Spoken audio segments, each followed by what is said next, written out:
Video ഓണാക്കി പിള്ളേരെ.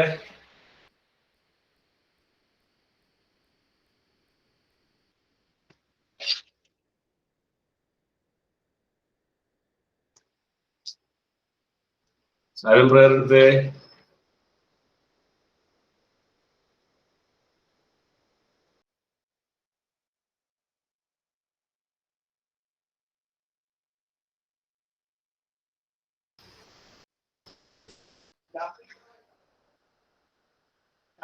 അല്ല മറ്റേ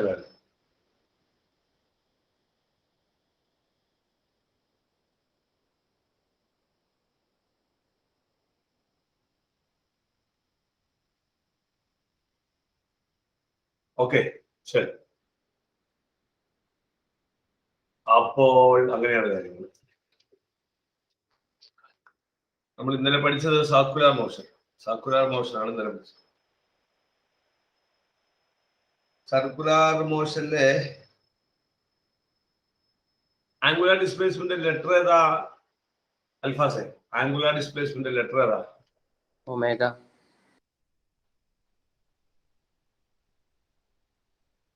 ഷാമിൻ പറഞ്ഞേ.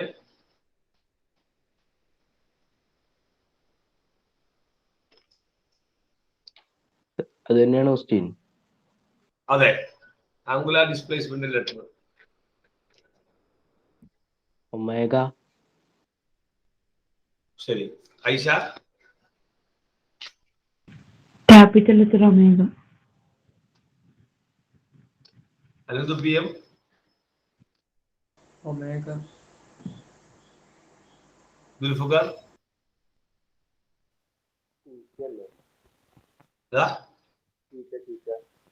തീറ്റ ആണ് ആൻസർ.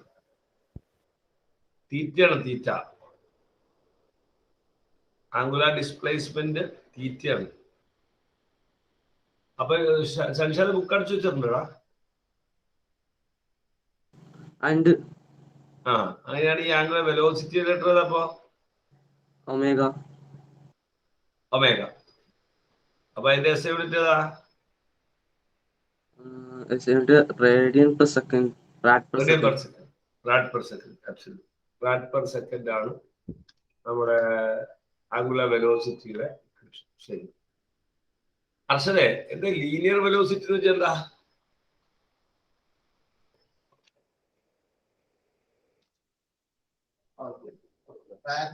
അർഷദ്, ലീനിയർ വെലോസിറ്റി എന്താ? കറങ്ങിക്കൊണ്ടിരിക്കുന്നുള്ള സർക്കുലർ മോഷനായിട്ട് കറങ്ങിക്കൊണ്ടിരിക്കുന്നുള്ള വെലോസിറ്റി. അതാണ് ലീനിയർ വെലോസിറ്റി.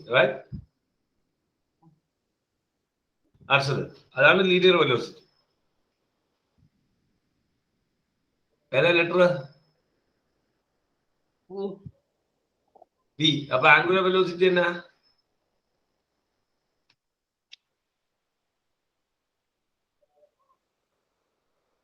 ആംഗുലർ വെലോസിറ്റി എന്നാ? സംശയമാണ്.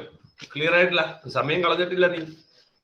ആരോൺ പറഞ്ഞേ, ലീനിയർ വെലോസിറ്റി എന്താ? ലീനിയർ വെലോസിറ്റി വെച്ചാൽ ലീനിയർ ഡിസ്പ്ലേസ്മെന്റ് എന്നുള്ള വെലോസിറ്റി ആണ്. ആംഗുലർ വെലോസിറ്റി എന്താ സാധനം? ആംഗുലർ വെലോസിറ്റി കറങ്ങുന്നത്. അപ്പൊ ലീനിയറോ? ലീനിയർ വെച്ചാൽ കറങ്ങുന്ന സമയത്ത് നമ്മള്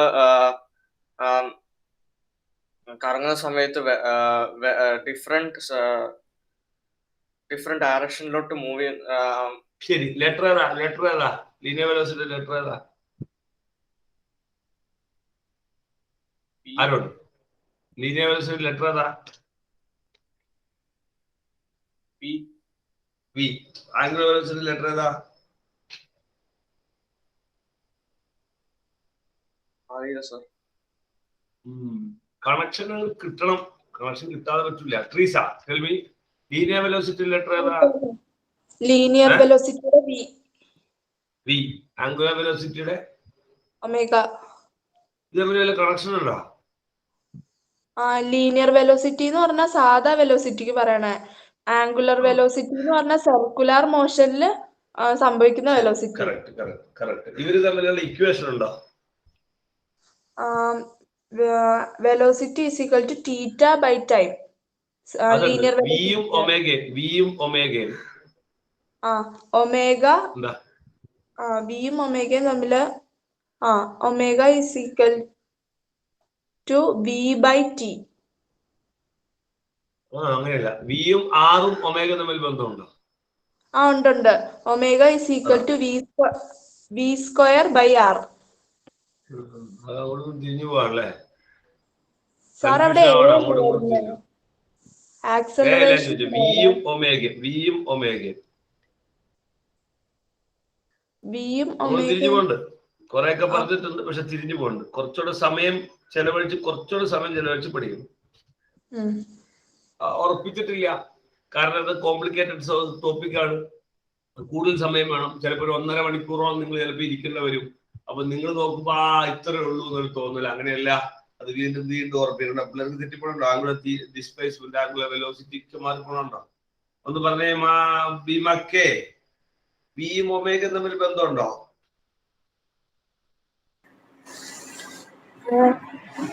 പറ. വിയും ഒമേഗയും PS. V is equal to R omega.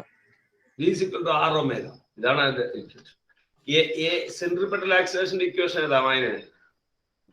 F is equal to mv square by R. അത് വേറെ. സെൻട്രിപെറ്റൽ ആക്സിലറേഷൻ, സെൻട്രിപെറ്റൽ ഫോഴ്സ് അല്ല, centripetal acceleration. A is equal to R omega square. അതിൽ നിന്നും A is equal to ഒന്നുകൂടെ ഉണ്ടാക്കാം, V square by R. ഈ സാധനമൊക്കെ നിങ്ങളുടെ കയ്യിലുണ്ടെങ്കിലാണ് നല്ല അവസ്ഥയിലേക്ക് എത്തും. ഇതൊക്കെ വേണം കയ്യില്. അതിൽ ആറാരാ ഇതാ 6 വെച്ചാരാ? റേഡിയസ്. സംശയം ഒന്നും വരാൻ പാടില്ല. അപ്പൊ ഞാൻ 2, 4, 6, 8 പേരുടെ പേര് എഴുതി വെച്ചിട്ടുണ്ട്. അവർക്ക് സംശയമാണ്, അവരൊന്നും സമയം ചെലവഴിച്ചിട്ടില്ല. ചില കുട്ടികൾ തെറ്റിപ്പോവാ, അത് ഒരാളൊക്കെ അങ്ങനെ ഉണ്ടായിക്കോട്ടെ, പ്രശ്നമൊന്നുമില്ല. ഓക്കെ, റിപ്പീറ്റ് ചെയ്യരുന്നുള്ളൂ. അപ്പൊ നമ്മളത് ഇങ്ങനെ പേരെഴുതി വെക്കും. ഒരു കുട്ടി എത്ര തവണയാണ് ആൻസർ പറയാത്ത ഏതിനൊക്കെ അതൊക്കെ ഇങ്ങനെ എഴുതി വെക്കും ഒരു ചാർട്ടിൽ. ഓക്കെ, ഒരു സോഫ്റ്റ്വെയറിൽ. ശരി, നോക്കിയോ. അപ്പൊ ഞാൻ ഇതിനെ പറഞ്ഞു നിർത്തി. സർക്കുലർ മോഷൻ ഏകദേശം തീർന്നു. പിന്നെ എനിക്ക് ഒരു ഒറ്റ കാര്യോടെ വേണമെങ്കിൽ പറഞ്ഞു നിർത്താം. ഞാൻ ഇന്നലെ പറഞ്ഞ ഒരു കാര്യോടെ നമുക്ക് വേണമെങ്കിൽ പറഞ്ഞു നിർത്താം.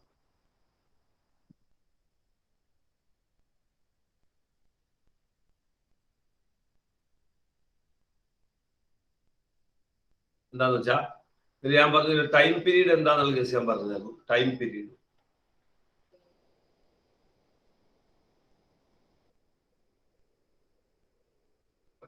പോലെ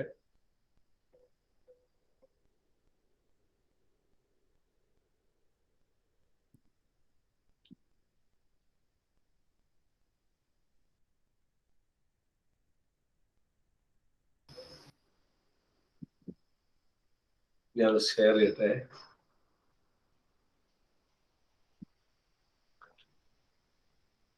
ഓക്കെ, ഒറ്റ കേസോട് ഞാൻ പറഞ്ഞു നിർത്തിയിരുന്നു. അതായത് ടൈം പീരീഡ് എന്ന് പറയുന്ന സാധനത്തെ ഞാനൊന്ന് പറഞ്ഞിരുന്നു. ടൈം പീരീഡ് എന്ന് വെച്ചാൽ അതോടെ പറഞ്ഞ് ഞാൻ നിർത്താം. ഒരു ഇക്വേഷനോടെ കയറി വരും കേട്ടോ. ഒരു ഇക്വേഷൻ വരും, അതോടെ പഠിച്ച് ക്ലിയർ ചെയ്ത് വെച്ചോളാം. ഒരു സർക്കുലർ മോഷൻ ആണ് പറയുന്നത്. ബോർഡ് കാണലി പറഞ്ഞോ. ഇതാണ് ഒരു സർക്കുലർ മോഷൻ. റൈറ്റ്, സർക്കുലർ മോഷനിൽ ഇങ്ങനെ പോയിക്കൊണ്ടിരിക്കുന്നതാണ്. ഒരു പോയിന്റ് തുടങ്ങി, എ എന്ന് പറഞ്ഞ പോയിന്റ് തുടങ്ങി, അവനിങ്ങനെ കറങ്ങി വരുവാണ്. ടൈം പീരീഡ് എന്ന് പറഞ്ഞാൽ എന്താണ് നമ്മൾ പറഞ്ഞ മറ്റേ അമിന എന്തെന്നാ പറഞ്ഞ? ടൈം പീരീഡ് എന്ന് പറഞ്ഞാൽ ടൈം അല്ല. ടൈം പീരീഡ് എന്ന് പറഞ്ഞാൽ ഒരു റൊട്ടേഷൻ കംപ്ലീറ്റ് ചെയ്യാൻ എടുക്കുന്ന സമയമാണ് ടൈം പീരീഡ്. കേട്ടോ, ഒരു റൊട്ടേഷൻ എടുക്കുന്ന സമയം. അപ്പൊ ഇവിടുന്ന് തുടങ്ങിയിട്ട് അവന് സപ്പോസ് ഇവിടെ തുടങ്ങിയാൽ ഇവിടം വരെ എത്തി. അപ്പൊ ഇതാണ് റേഡിയസ്. കേട്ടോ, ഇതാണ് സെന്റർ O. ഇതാണ് നമുക്ക് റേഡിയസ് വരയ്ക്കാവുന്നത്. ആവശ്യമുള്ള എന്തൊക്കെയാണ് ശ്രദ്ധിച്ചിരുന്ന് വരച്ചു വെച്ചോണ്ട്. ആവശ്യമുള്ളതൊക്കെ ഇതൊന്നും വരയ്ക്കണ ഞാൻ നിർബന്ധം പറയാനുള്ള, ആവശ്യമുള്ളവർക്കാണ്. അതിങ്ങനെ പോവാണ്. ഇവിടെയാണ് അവൻ എന്തുണ്ടാക്കുന്നത്? തീറ്റ ഉണ്ടാക്കുന്നത്. ഇങ്ങനെ അവൻ കറങ്ങിക്കൊണ്ടിരിക്കുക. അവൻ ഇങ്ങനെ കറങ്ങി പോവാണ്. അവൻ കറങ്ങി തിരിച്ച് ഇവിടെ തന്നെ വന്നു, A തന്നെ വന്നു. ഓക്കെ, അപ്പൊ ടൈം പീരീഡ് വേണം. ടൈം പീരീഡിന്റെ സാധാരണ ഫോർമുല ഡിസ്പ്ലേസ്മെന്റ് ബൈ വെലോസിറ്റി. ഇതാണ് സാധാരണ ഫോർമുല. ഇത്രയാണ് ഇന്നലെ നമ്മൾ പറഞ്ഞത്. ഞാൻ പറയുന്നത് കറക്കത്തില് വരുമ്പോ ഡിസ്പ്ലേസ്മെന്റ് മാറി എന്ത് ഡിസ്പ്ലേസ്മെന്റ് ആയി മാറാം? അതിന്റെ പേര് മാറാം. സർക്കുലർ മോഷനിൽ ഡിസ്പ്ലേസ്മെന്റിന്റെ പേര് പുതിയ പേരാണ്. എന്താണ് ആ പേര്? ഒന്ന് പറഞ്ഞ അനന്തു അനന്തു അനന്തു അനന്തു എസ് എന്നല്ലേ? അനന്തുടെ ഫുൾ വരുന്ന അനന്തു എസ് എന്താണ്? അനന്തരാജേഷ്. അനന്തുരാജ്. അനന്തുരാജ്. ഞാൻ അനന്തുരാജ് എന്ന് തൽക്കാലം വിളിക്കാം. പറഞ്ഞോ അനന്തുരാജ് എന്ന് പറഞ്ഞോ. എന്താണ് നമുക്ക് സർക്കുലർ മോഷൻ ആയി കഴിയുമ്പോ ഡിസ്പ്ലേസ്മെന്റിന്റെ പുതിയ ഡിസ്പ്ലേസ്മെന്റ് എന്താ പേര് തന്നെ? ഡിസ്റ്റൻസ്. അല്ലല്ല, അത് ഇന്നലെ ഞാൻ പറഞ്ഞ ഡിസ്റ്റൻസ്, ഡിസ്പ്ലേസ്മെന്റ്, വെലോസിറ്റി ഒക്കെ പറഞ്ഞു. സർക്കുലർ മോഷൻ എടുക്കുമ്പോ ഡിസ്പ്ലേസ്മെന്റിന് പുതിയൊരു പേരുണ്ടല്ലോ. എന്ത് ഡിസ്പ്ലേസ്മെന്റ് എന്നാണ് പറഞ്ഞത്? കറങ്ങുന്ന കേസിൽ ഡിസ്പ്ലേസ്മെന്റ് അല്ല, കറങ്ങുന്ന കേസിൽ ഡിസ്പ്ലേസ്മെന്റ് പകരം നമ്മൾ ഉപയോഗിച്ചത് എന്താ പേര്? ഒമേഗ. അല്ല, എന്താ എന്റെ പേര്? ആംഗുലാർ. Angular displacement. അപ്പൊ angular displacement by angular displacement by എന്ത് എടുക്കേണ്ട ഒരു വെലോസിറ്റിക്ക് എന്താ പേര് കൊടുത്ത നമ്മള്? Linear velocity. അല്ല, ഞാൻ ചോദിക്കുന്നത് സർക്കുലർ മോഷനിലേക്ക് പോകുമ്പോ ഇത് രണ്ടും മാറാൻ പോവാ. ഡിസ്പ്ലേസ്മെന്റും വെലോസിറ്റി മാറി. സർക്കുലർ മോഷനിലെ അവന്റെ ഡിസ്പ്ലേസ്മെന്റ്, സർക്കുലർ മോഷനിലെ അവന്റെ വെലോസിറ്റി. ആംഗുലാർ മോഷനിലെ അവന്റെ വെലോസിറ്റി. ഡിസ്പ്ലേസ്മെന്റ് പേരാണ് ആംഗുലാർ ഡിസ്പ്ലേസ്മെന്റ്. സർക്കുലർ മോഷനിലെ അവന്റെ പേരാണ്, വെലോസിറ്റിയുടെ പേരാണ് എന്ത്? Angular velocity. Okay, clear? അപ്പൊ angular displacement by angular velocity വന്ന രീതി വളരെ ശ്രദ്ധിക്കണം. അതിന് ഇർഷാദെ, എന്റെ ചോദ്യം വളരെ ശ്രദ്ധിച്ചോട്ടെ ഇർഷാദെ. ഇർഷാദെ എല്ലാവരോടും ചോദിക്കണം, ഇർഷാദിനെ വിളിക്കണമെന്നുള്ളൂ. ഇവിടുന്ന് ഞാൻ തുടങ്ങിയിട്ട് കറങ്ങി കറങ്ങി കറങ്ങി അവൻ ഇങ്ങനെ വന്ന് ഇവിടെ എത്തും. അപ്പോ എത്രയായിരിക്കും അവന്റെ ആംഗുലാർ ഡിസ്പ്ലേസ്മെന്റ്? വളരെ ആലോചിച്ച് പറയണം. എല്ലാവരോടും കൂടിയാണ് ചോദ്യം. ചോദിക്കുന്നത് ഇർഷാദിനോടാണെന്നുള്ളൂ.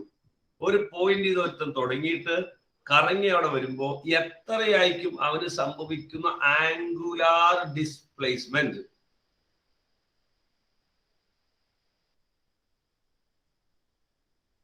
എന്ന് പറയേ. അറിയാവുന്നവർ അപ്പ ഹാൻഡ് റൈസ് ചെയ്തോട്ടോ. ആൻസർ കിട്ടിയവർ അപ്പ ഹാൻഡ് റൈസ് ചെയ്തോളൂ. ആ, ഓക്കെ. ഇർഷാദ് പെട്ടെന്ന് പറഞ്ഞ എന്തെങ്കിലും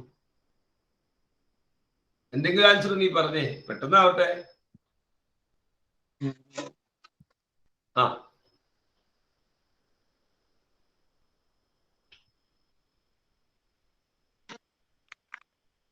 എന്തെങ്കിലും പറഞ്ഞേ. മിണ്ടാതിരിക്കുള്ളൂ. അറിയില്ല. ആ, ശരി. Angel baby. 2πr. 2πr. Angel അതാണ് പറഞ്ഞത്. ശരി. ഭീമ കെ.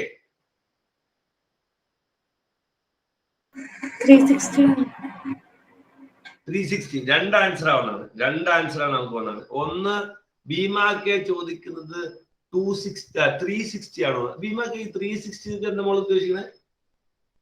എന്താണ് വരാൻ കാരണം? സർക്കിളിന് ഫുൾ എന്ന് പറയുമ്പോ 360 അല്ലേ? Okay, brilliant answer. കേട്ടോ, ഏഞ്ചലിനെ പറ്റി എവിടെയാണ് കേട്ടോ. സാധാരണ അങ്ങനെ കേൾക്കുമ്പോ സംശയം വരും. അതുകൊണ്ട് ഞാൻ ചോദിച്ചത്. മൊത്തം കറങ്ങുമ്പോൾ നമുക്ക് 2πr എന്ന് എടുക്കാൻ പാടില്ല എന്നൊരു ചോദ്യമുണ്ട്. അത് നമുക്ക് എങ്ങനെയാ ഏഞ്ചൽ കേട്ടോ. അത് സാധാ ഡിസ്പ്ലേസ്മെന്റ് ഇവിടെ വരെ എത്ര ദൂരം ഉണ്ടെന്ന് ചോദിച്ചാൽ കറക്റ്റ് ആണ് ഏഞ്ചൽ പറഞ്ഞ 2πr ആണ്. ആ ചിന്തയും വളരെ ഷാർപ്പാണ്. വളരെ കറക്റ്റ് ഏഞ്ചൽ പറഞ്ഞത്. പക്ഷെ നമ്മുടെ ഇവിടെ വരുമ്പോ ആംഗുലാർ എന്ന് പറയുമ്പോൾ എന്താ അർത്ഥം അറിയോ? ഇതിന്റെ നോക്കിയോ, ഇവിടെ സംഭവിക്കുന്ന ആംഗിൾ. ഈ ആംഗിൾ ഇങ്ങനെ വന്ന് തുടങ്ങും. ഇത്തിരി കൂടി കറങ്ങി ഇവിടം വരെ വരും. അപ്പൊ എത്ര ആംഗിൾ ഉണ്ടത്? 360 ഡിഗ്രി ഉണ്ട്. ക്ലിയർ? അപ്പൊ എത്ര ആംഗുലാർ ഡിസ്പ്ലേസ്മെന്റ്? 360 ഡിഗ്രി. മനസ്സിലാവാത്തവരാ ഇപ്പൊ തന്നെ ചോദിക്കണം കേട്ടോ. അടുത്തേക്ക് പോകാൻ സമ്മതിക്കരുത്. ഞാൻ അടുത്ത പോയിന്റ് പുതിയത് ഇങ്ങനെ പറയും. കേൾക്കുമ്പോൾ നിങ്ങൾക്ക് കൺഫ്യൂഷൻ ആവണേ. റീസെറ്റിന്റെ തെറ്റിപ്പോണ്ട് ചോദ്യം ചോദിച്ചപ്പോ. ട്രീസി ഒന്നും പഠിക്കാത്ത ആളോ പണിയെടുക്കാത്ത ആളൊന്നും അല്ല. തെറ്റിപ്പോകുന്നത്. പിന്നെ മേളിൽ ഞാൻ ഇടും 360 ഡിഗ്രി. ഓക്കെ, അപ്പൊ ഐഡിയ അടുത്ത ഐഡിയയിലേക്ക് പോകട്ടോ. 360 ഡിഗ്രി എന്നാ പറഞ്ഞത്. ശരിക്കും ഡിഗ്രി എന്ന് പറയുന്നത് SI യൂണിറ്റ് അല്ല. ആംഗിളിന്റെ SI യൂണിറ്റ് ഏതാണെന്ന് ഞാൻ പഠിപ്പിച്ചേ. ആംഗിളിന്റെ SI യൂണിറ്റ് ഏതാണെന്ന് നമ്മൾ പഠിപ്പിച്ചാക്കണേ. ആ, പറഞ്ഞ ആദിൽ മുജീബ്, ആംഗിളിന്റെ SI യൂണിറ്റ് ഏതാ?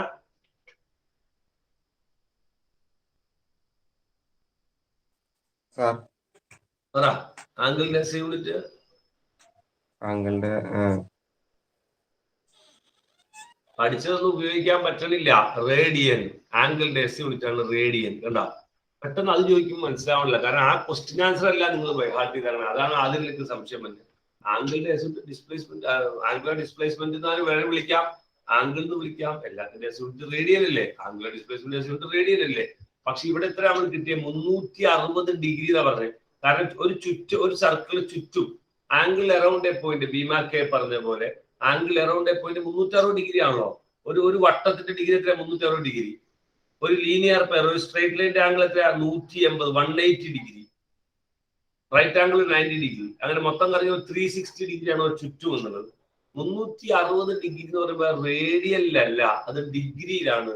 ഡിഗ്രിയെ റേഡിയലിലേക്ക് മാറ്റണം. അതിന് വിളിക്കുന്ന പേരാണ് 2π.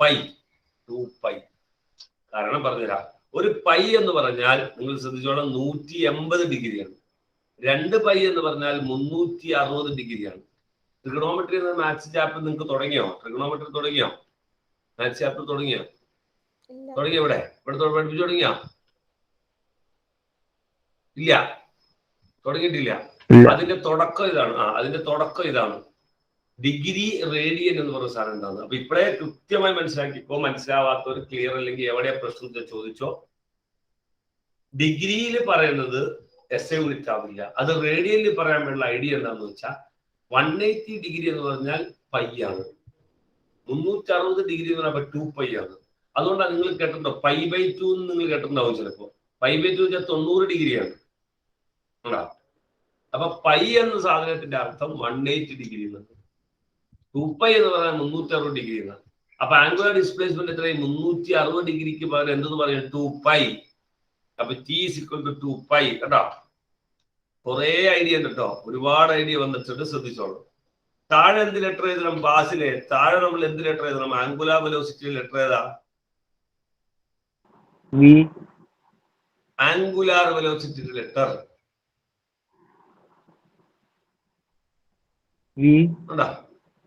ഒമേഗ. വി വെലോസിറ്റി, സാധാ velocity. Angular velocity letter omega. അതൊന്നും ഉറപ്പിച്ചിട്ടില്ല ബാസിലൊന്നും. അപ്പൊ T = 2π/ω. ഇന്നലത്തെ ഐറ്റം ഒന്നും ഉറപ്പിച്ചിട്ടില്ലടാ. ആംഗുലർ വെലോസിറ്റി ലെറ്റർ ഉറപ്പിച്ചിട്ടില്ല. അതിപ്പോഴും വി എന്നാണ് വിളിക്കണേ. ഇതൊന്നും ഉറപ്പിക്കാതെ ഇതിന്റെ മേളിൽ പണിയാൻ പറ്റൂല കേട്ടോ. ഞാൻ കാര്യം പറഞ്ഞായിരുന്നു, നിങ്ങൾ അന്നന്ന് കിട്ടുന്നത് ശരിക്ക് സിമെന്റ് ഇട്ട് ഉറപ്പിക്കാതെ നടക്കൂല അതിന്റെ മേളിലേക്ക്. അങ്ങനെ പഠിക്കണോണ്ടാ നിങ്ങൾക്ക് പ്രശ്നങ്ങൾ ഉണ്ടാവണം. കണ്ടോ, ഇപ്പോഴും വി എന്ന ആംഗുലർ വെലോസിറ്റിയെ വിളിക്കുന്നത്. ആർക്കും അറിയില്ല, ബാസിന് മാത്രമല്ല, ചോദിക്കുന്നവർക്ക് കൺഫ്യൂഷൻ.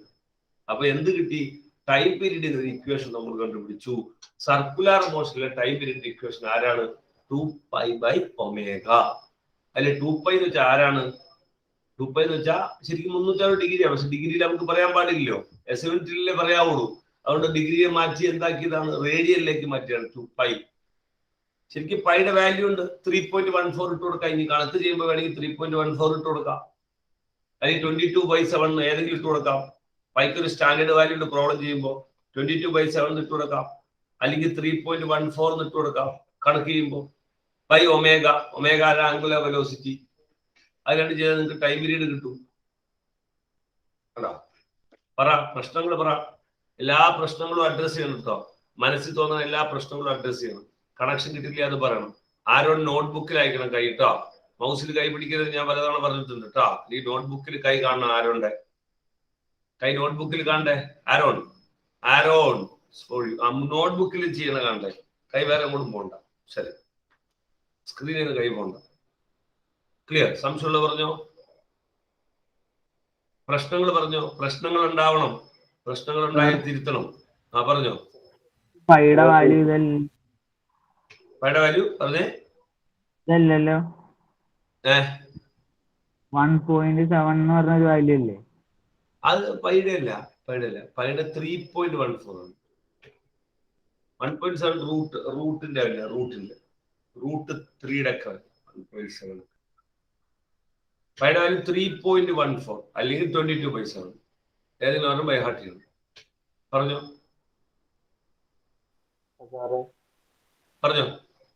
2πയുടെ അവിടെ 360 എടുത്തിട്ട് കണക്ട് ചെയ്യാൻ പറ്റുമോ? ഇവിടെ 360 ഇട്ട് കൊടുക്കരുത്. ഇവിടെ 360 ഇട്ട് കൊടുക്കാൻ പാടില്ല. കാരണം 360 ഇട്ടാൽ അത് SI യൂണിറ്റ് അല്ല. SI യൂണിറ്റ് ഇല്ലാതെ നമ്മൾ പ്രോബ്ലം ചെയ്യാൻ തെറ്റിപ്പോവും. 360 ഇട്ട് കൊടുക്കാൻ പാടില്ല, ഒരിക്കലും പാടില്ല. പ്രത്യേകം നോട്ട് ചെയ്യണം. അവൻ ചോദിച്ച പോലെ ദുൽഫുക്കാരൻ ചോദിച്ച ഇമ്പോർട്ടന്റ് ചോദ്യം തന്നെയാ, വളരെ ശ്രദ്ധിക്കണം. എല്ലാം ചോദിക്കുക. അത് ഇത് പ്രോബ്ലത്തിലേക്ക് ഉപയോഗിക്കുമ്പോൾ എല്ലാം ചോദിക്കുക, എല്ലാം ചിന്തിക്കണം, എല്ലാം ചിന്തിച്ച് റെഡിയാവണം കേട്ടോ. അക്മലേക്ക് എഴുതണേലുണ്ട്, രാവിലെ ഉറക്കത്തിന്റെ ബുദ്ധിമുട്ടുണ്ട്, അത് രാവിലെ എഴുതി ക്ലിയർ ചെയ്ത് റെഡി ആയിട്ട് ഇരുന്നോളണം കേട്ടോ. അതുപോലെ നോട്ട് എഴുതിനെ കണ്ടറിയാം, അതിനകത്ത് താല്പര്യ കുറവുകൾ പലതും വരരുത് കേട്ടോ, ശ്രദ്ധിക്കണം. ശരി, ഉറക്കത്തെ ഒഴിവാക്കാനുള്ള പരിപാടി നമ്മൾ ചെയ്തോളണം. ഉറക്കം സ്വാഭാവികമാണ് ഉറക്കം. നിങ്ങൾ അവിടെ ഇരുന്ന് ക്ലാസ് എടുത്താലും ഞാൻ ഉറങ്ങും, ഒരു സംശയ കാര്യത്തിലില്ല. നമ്മൾ തന്നെ ഒഴിവാക്കാനുള്ള ചായയും അതിന് നേരത്തെ ഇരിക്കുകയും ഫ്രഷ് ആവുകയും നല്ലൊരു അറ്റ്മോസ്ഫിയറിൽ ഇരിക്കുകയും ലൈവായിട്ട് എഴുതുകയും ഇതെല്ലാം ചെയ്യുമ്പോഴാണ് ഉറക്കം കൂടെ പോകുള്ളൂ. അതിൽ ഉറപ്പാണ് ഉറക്കം വരും. അത് പ്രത്യേകിച്ച് മൊബൈലിന്റെ ഉള്ളിൽ നിങ്ങൾ ഇങ്ങനെ അനങ്ങാതിരിക്കല്ലേ, അതുകൊണ്ടാണ് നിങ്ങൾ ഇന്ററാക്ട് ചെയ്യണമെന്ന് ഞാൻ പറയുന്നത്. നോട്ട് എഴുതിക്കൊണ്ടിരിക്കണം എന്ന് പറയുന്നത്. ചുമ്മാ ഇങ്ങനെ ഇരിക്കരുത്, ക്ലാസ് കേട്ടോണ്ടിരിക്കരുത്. ഉറക്കം വന്നു പോകും, മനുഷ്യനാണ്, സ്വാഭാവികമാണ്. ശരി, ക്ലിയർ. പ്രത്യേകിച്ച് ചെറുപ്പക്കാരെ പിള്ളേരെ +1 +2 പഠിക്കുന്ന പിള്ളേര് മൊബൈലിൽ രാത്രിക്ക് ഇരുന്നാല് 10 മണിക്ക് കഴിഞ്ഞ് മൊബൈൽ നിങ്ങൾ ഉപയോഗിച്ചുകൊണ്ടിരുന്നാൽ ഉറപ്പാണ് രാവിലെ നിങ്ങൾ എണീക്കൂല, രാവിലെ ഫ്രഷ് ആവൂല, പഠിക്കുന്ന ഗുണം ഉണ്ടാവില്ല. അപ്പൊ അതൊക്കെ കൺട്രോൾ ചെയ്യണം. ഇത് മൊത്തം കൺട്രോൾ ചെയ്യണം. കുറെ നാളത്തേക്ക് നമ്മൾ കൺട്രോൾ ചെയ്യണം. ബാക്കിയുള്ള സമയങ്ങളിലായിരിക്കണം അതിന്റെ ഉപയോഗം. ശരി, 10 മണി കഴിഞ്ഞിട്ടൊന്നും മൊബൈൽ ഉപയോഗിക്കരുത്. 10 മണി കഴിഞ്ഞ് മൊബൈൽ ഉപയോഗിക്കാൻ പാടില്ല. കാരണം കണ്ണുകളിലേക്ക് ബാധിക്കും, കൂടുതൽ കണ്ണുകളെ ബാധിക്കും രാത്രിയായി കഴിയുമ്പോഴേ. 10 മണി കഴിഞ്ഞാൽ പരിപാടി അടച്ച് 9:30 പരിപാടി അടച്ച് കിടന്നു. ശരി, ഓക്കെ, മുന്നോട്ട് പോട്ടെ. അപ്പൊ ഇത് വെച്ചിട്ടൊക്കെ പ്രോബ്ലം ഒക്കെ ഉണ്ട്. ഇത് വെച്ചിട്ടൊക്കെ പ്രോബ്ലം ചോദിക്കും. ആംഗുലർ വെലോസിറ്റി കാര്യങ്ങളൊക്കെ തരും. ഇനി ഒരു കാര്യം ഞാൻ പഠിപ്പിക്കാം. ഫ്രീക്വൻസി എന്ന് പറഞ്ഞ സാധനം ഇവിടെ ഉണ്ട്. അതുകൊണ്ട് പിള്ളേർ കേട്ടിട്ടില്ല എന്ന് പറയുന്നത്. ഫ്രീക്വൻസി എന്ന് റൈറ്റുണ്ട്. ഫ്രീക്വൻസിയും ടൈം പീരീഡും ആർക്കെങ്കിലും ബന്ധം പറയാമോ? ഫ്രീക്വൻസിയും ടൈം പീരീഡ് തമ്മിൽ ബന്ധം ആർക്കെങ്കിലും പറയാമോ? ഫ്രീക്വൻസിയും ടൈം പീരീഡ് തമ്മിൽ ഒരു ബന്ധമുണ്ട് ഫിസിക്സിൽ. വളരെ ഇമ്പോർട്ടന്റ് ബന്ധമാണ് ഫ്രീക്വൻസിയും ടൈം പീരീഡ്. ആർക്കെങ്കിലും പറയാമോ? ഫ്രീക്വൻസി എന്ന് പറഞ്ഞാൽ എന്താണെന്ന് ആർക്കെങ്കിലും പറയാമോ? ഫ്രീക്വൻസി എന്ന് പറഞ്ഞാൽ എന്താണ്? അക്മലെ ഒന്ന് പറഞ്ഞ. അക്മലെ, ഫ്രീക്വൻസി പറഞ്ഞാൽ എന്താ?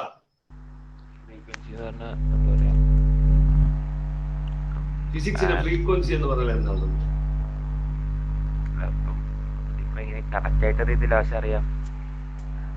അറിയാം, പക്ഷെ പറയാറിയില്ല. അതിന്റെ SI യൂണിറ്റ് അറിയാം. ഫ്രീക്വൻസിയുടെ SI യൂണിറ്റ് ആർക്കെങ്കിലും അറിയാം? പറഞ്ഞ ആരോണ് ഫ്രീക്വൻസിയുടെ SI യൂണിറ്റ് എന്താ? ആരോണ്? ഹേർട്സ് ആണോ? ഹേർട്സ് ആണ്. ആബ്സല്യൂട്ട്ലി. ഫ്രീക്വൻസി എന്ന് പറഞ്ഞ സാധനത്തിന്റെ SI യൂണിറ്റ് ഹേർട്സ് ആണ്. ആബ്സല്യൂട്ട്ലി. ഫ്രീക്വൻസി എന്ന് പറഞ്ഞാൽ യഥാർത്ഥത്തിൽ number of revolution per second ആണ്. ഇതൊക്കെ പിന്നെ സ്ഥലത്ത് വരും കേട്ടോ. ഇപ്പോഴത്തേക്കാൾ ഇമ്പോർട്ടൻ്റ് പിന്നെ വരും. നമ്പർ ഓഫ് റെവല്യൂഷൻ ആണ്, യാതൊരു നിർബന്ധമില്ല. റൊട്ടേഷൻ ഒരു നിർബന്ധമില്ല. ഓസിലേഷൻ എന്തും ആവും. എന്ത് സാധനം റിപ്പീറ്റ് ചെയ്താലും ഒരു സെക്കൻഡിൽ വൈബ്രേഷൻ, ക്ലാസ്, സൗണ്ട് എന്തും ആവാം. അതാണ് ഫ്രീക്വൻസി. ചുമ കൂടുതൽ ചുമച്ചാൽ അത് ഫ്രീക്വന്റ്, അതിന്റെ ഫ്രീക്വൻസി എത്രയാണെന്ന് ചോദിക്കും. അപ്പൊ number of cuff per second. എന്ത് സാധനം വന്നാലും ഒരു സെക്കൻഡിൽ എത്ര തവണ വരുന്നുണ്ട്, അതാണ് അതിന്റെ ഫ്രീക്വൻസി. എപ്പോഴും പ്രത്യേകം മനസ്സിലാക്കുക. ഫിസിക്സിൽ ഏറ്റവും കൂടുതൽ ആവശ്യമുള്ള ഒരു സാധനമാണത്. വരും ചാപ്റ്ററുകളിലൊക്കെ വരും. കൃത്യമായി എഴുതിയിട്ടോ, സംശയം ചോദിച്ചോ. അത് ഞാൻ പിന്നെ എന്നാലും പഠിപ്പിക്കുന്ന വരും എന്നുള്ളതുകൊണ്ട് ഇപ്പൊ തന്നെ പഠിപ്പിക്കണേ. അത് വളരെ കൃത്യമായിരിക്കണം. എത്ര തവണ ഒരു സെക്കൻഡിൽ റിപ്പീറ്റ് ചെയ്യും, എന്ത് സാധനവും റിപ്പീറ്റ് ചെയ്യും. ഇപ്പൊ ഞാനൊരു വാക്ക് പറഞ്ഞുകൊണ്ടിരിക്കാം, അപ്പൊ അതിന്റെ ഫ്രീക്വൻസി എത്രയാന്ന് നോക്കും. അത് നോക്കാലോ.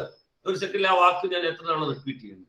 അപ്പൊ എന്ത് തവണ എത്ര തവണ ഒരു സെക്കൻഡിൽ റിപ്പീറ്റ് ചെയ്യേണ്ടത് എന്നുള്ളതാണ് ഫ്രീക്വൻസി എന്ന് പറഞ്ഞാൽ. ഫ്രീക്വൻസിയുടെ ലെറ്റർ ആർക്കെങ്കിലും പറയാമോ? ഫ്രീക്വൻസിയുടെ ലെറ്റർ നമ്മൾ ഉപയോഗിക്കുന്ന ലെറ്റർ ഏതാ? ഫ്രീക്വൻസിയുടെ ലെറ്റർ അമാൻ പി. ഫ്രീക്വൻസി നീ പഠിച്ചിട്ടുണ്ട്. ലെറ്റർ എന്ന് പറയാമോ? ഫ്രീക്വൻസി ലെറ്റർ പഠിച്ചിട്ടുണ്ടോ? ഇല്ല.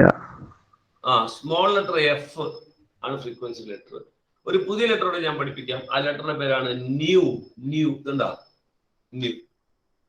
വിയെ വളച്ചിടുന്നതാണ്. ഒമേഗ പോലത്തെ ലെറ്ററാണ്. വി ഇങ്ങനെയല്ലേ, അതിനെ വളച്ചിട്ട് ഇങ്ങനെ ഇടും. ന്യൂ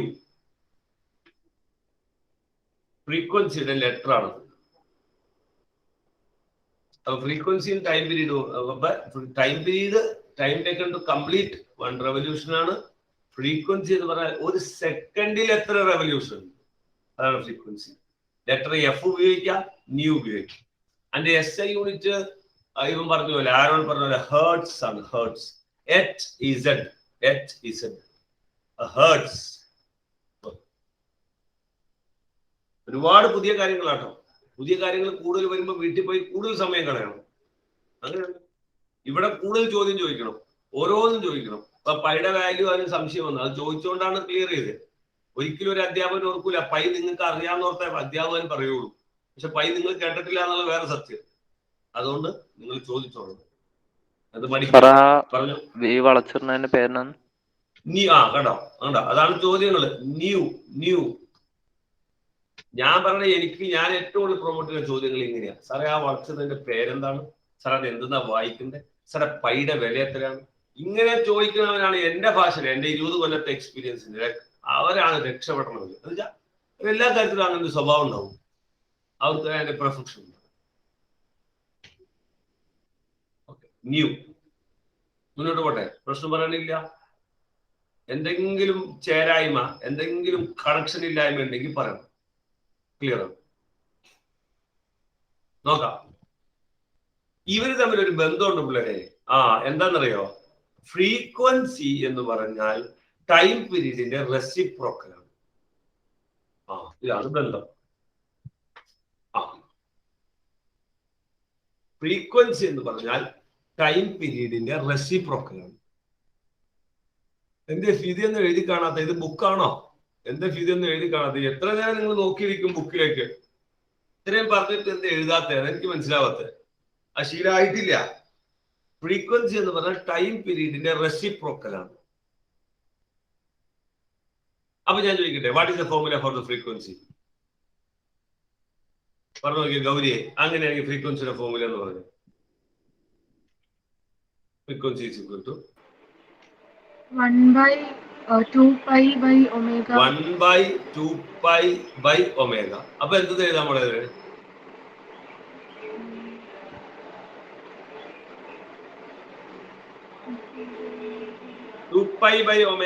അങ്ങനെ ചിന്തിച്ചാലും മതി. 2π/ω റെസിപ്രോക്കൽ എന്താ? ഒറ്റയടിക്ക് ചിന്തിച്ചു നോക്കി. ω/2π. അല്ലാതെന്താ? റെസിപ്രോക്കൽ തലയിരിച്ചിട്ടാ മതി. ഇങ്ങനെ എഴുതുന്നതിന് പ്രശ്നമൊന്നുമില്ല. ഇങ്ങനെ എഴുതിയിട്ട് നിങ്ങൾ എന്ത് മനസ്സിലാക്കണം? ഒരാളുടെ ഫ്രാക്ഷൻ, ഒരാളുടെ ഡിനോമിനേറ്ററിൽ വീണ്ടും ഒരു ഡിനോമിനേറ്റർ വന്നാൽ ഇയാൾ മോളിൽ പോകും. അങ്ങനെയാണ്. ഓക്കെ, അത് മാത്സ് ആണ്. മാത്സിൽ A/B/C നിങ്ങൾ പഠിച്ചോളണം. അതൊക്കെ എന്നും പഠിച്ചോളണം, അല്ലെങ്കിൽ ഫിസിക്സ് കൺഫ്യൂഷൻ ഉണ്ടാക്കും. ശരിക്കും ഇങ്ങനെയാ. ഞാനിങ്ങനെ എന്നും എഴുതി നോക്കണം. എന്താ ഞാൻ എങ്ങനെ എഴുതി നോക്കണം അറിയാം? 1 എനിക്ക് എപ്പോ സംശയം വന്നാലും ഇങ്ങനെ എഴുതി നോക്കും. ഫ്രാക്ഷനുകൾ എപ്പോ വന്നാലും സംശയമുള്ളവർക്ക് എല്ലാവർക്കും 1/2π/ω ഇങ്ങനെ എഴുതി നോക്കണം.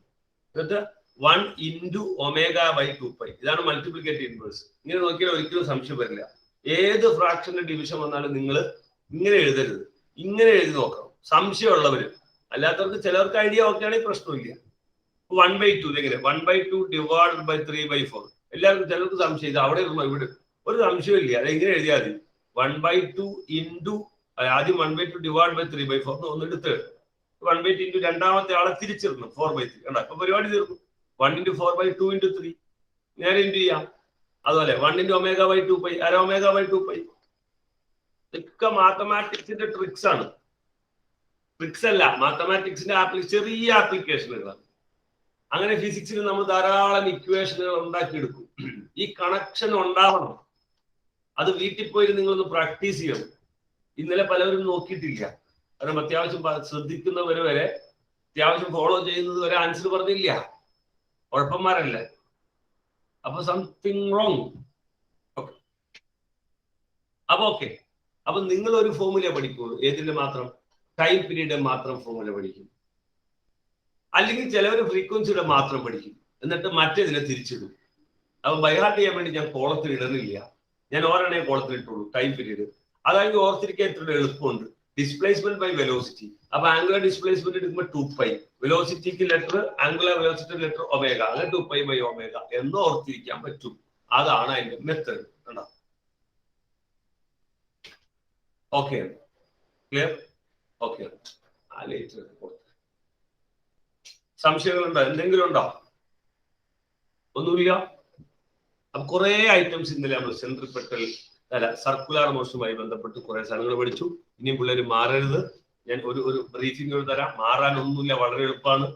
ഇവർക്ക് ഡിസ്പ്ലേസ്മെന്റ് ഉണ്ട്, ഇവന് വെലോസിറ്റി ഉണ്ട്, ഇവന് ആക്സിലറേഷൻ ഉണ്ട്. ഓക്കെ, സാധാരണ പോലെ ഇവന്റെ ഡിസ്പ്ലേസ്മെന്റ് പേരാണ് ആംഗുലാർ ഡിസ്പ്ലേസ്മെന്റ്. അതിന്റെ ലെറ്ററാണ് തീറ്റ, അവന്റെ SI യൂണിറ്റ് ആണ് റേഡിയൻ. ഇവന് വെലോസിറ്റി ഉണ്ട്, അവന്റെ പേരാണ് angular velocity. Angular velocity letter omega, അവന്റെ SI unit rad per second, radian per second. വേണമെങ്കിൽ ഒരു ഫോർമുല പറയാം, omega is equal to θ/t. അങ്ങനെ ഒരു സാധനം പറയാം. പറഞ്ഞവിടെ വെറുതെ ഓർത്ത്, കാരണം we have the formula displacement is equal to velocity by time. Okay, അങ്ങനെയാണെങ്കിൽ angular displacement is equal to angular velocity by time എന്ന് ആക്കാൻ പാടില്ലേ? എനിക്ക് ആക്കാൻ പാടില്ല. അപ്പൊ ആംഗുലാർ ഡിസ്പ്ലേസ്മെന്റ് ലെറ്റർ ആരാ? അല്ല, ഡിസ്പ്ലേസ്മെന്റ് അല്ല, velocity, sorry, velocity is equal to displacement by time. ചുമ്മാ പറയണേ കേട്ടോ. അപ്പൊ angular velocity is equal to ആരാവും? Angular displacement by time. Angular velocity letter omega, displacement angular displacement letter theta. അപ്പൊ omega is equal to θ/t. സാധാരണ velocity is equal to distance by displacement by time പറയുമ്പോൾ തന്നെ angular velocity is equal to angular displacement by time. ഇങ്ങനെ എന്ത് സാധനവും പറയാം, ഇങ്ങനെ എന്ത് സാധനവും നമുക്ക് ഇതിനകത്ത് പറയാം. നമ്മൾ പേടിക്കേണ്ട, റിലേറ്റ് ചെയ്ത് ഓർത്താൽ മതി. പിന്നെ ഒരു ആക്സിലറേഷനെ കുറിച്ച് പഠിച്ചു. സർക്കുലർ മോഷനിലെ ആക്സിലറേഷന്റെ പേരാണ്, പുതിയ പേര് സെൻട്രിപെറ്റൽ ആക്സിലറേഷൻ. അത് സർക്കുലർ മോഷനിൽ മാത്രമുള്ളതാണ്. എന്നാൽ റൊട്ടേഷനിൽ വേറെ ആക്സിലറേഷൻ അത് നമുക്ക് അടുത്ത ചാപ്റ്ററിൽ പഠിക്കും, വിശദമായി വീണ്ടും പഠിക്കും. അപ്പൊ +1 ഫിസിക്സിൽ പുതിയ ഓരോ ടോപ്പിക്കിലും പുതിയ കാര്യങ്ങൾ ഇങ്ങനെ പഠിക്കും. അതിങ്ങനെ കേട്ടോണ്ടിരിക്കും. എന്നാൽ +2 വേറെ ടൈപ്പില്ല. I will tell you. Okay, അപ്പൊ കറങ്ങുന്ന കേസിൽ ഒരു ആക്സിലറേഷൻ ഉണ്ട്, അയാളുടെ പേരാണ് സെൻട്രിപെറ്റൽ ആക്സിലറേഷൻ. ലെറ്റർ എ തന്നെ, പുതിയ ലെറ്റർ ഇല്ല, എ തന്നെ. Formula v²/r.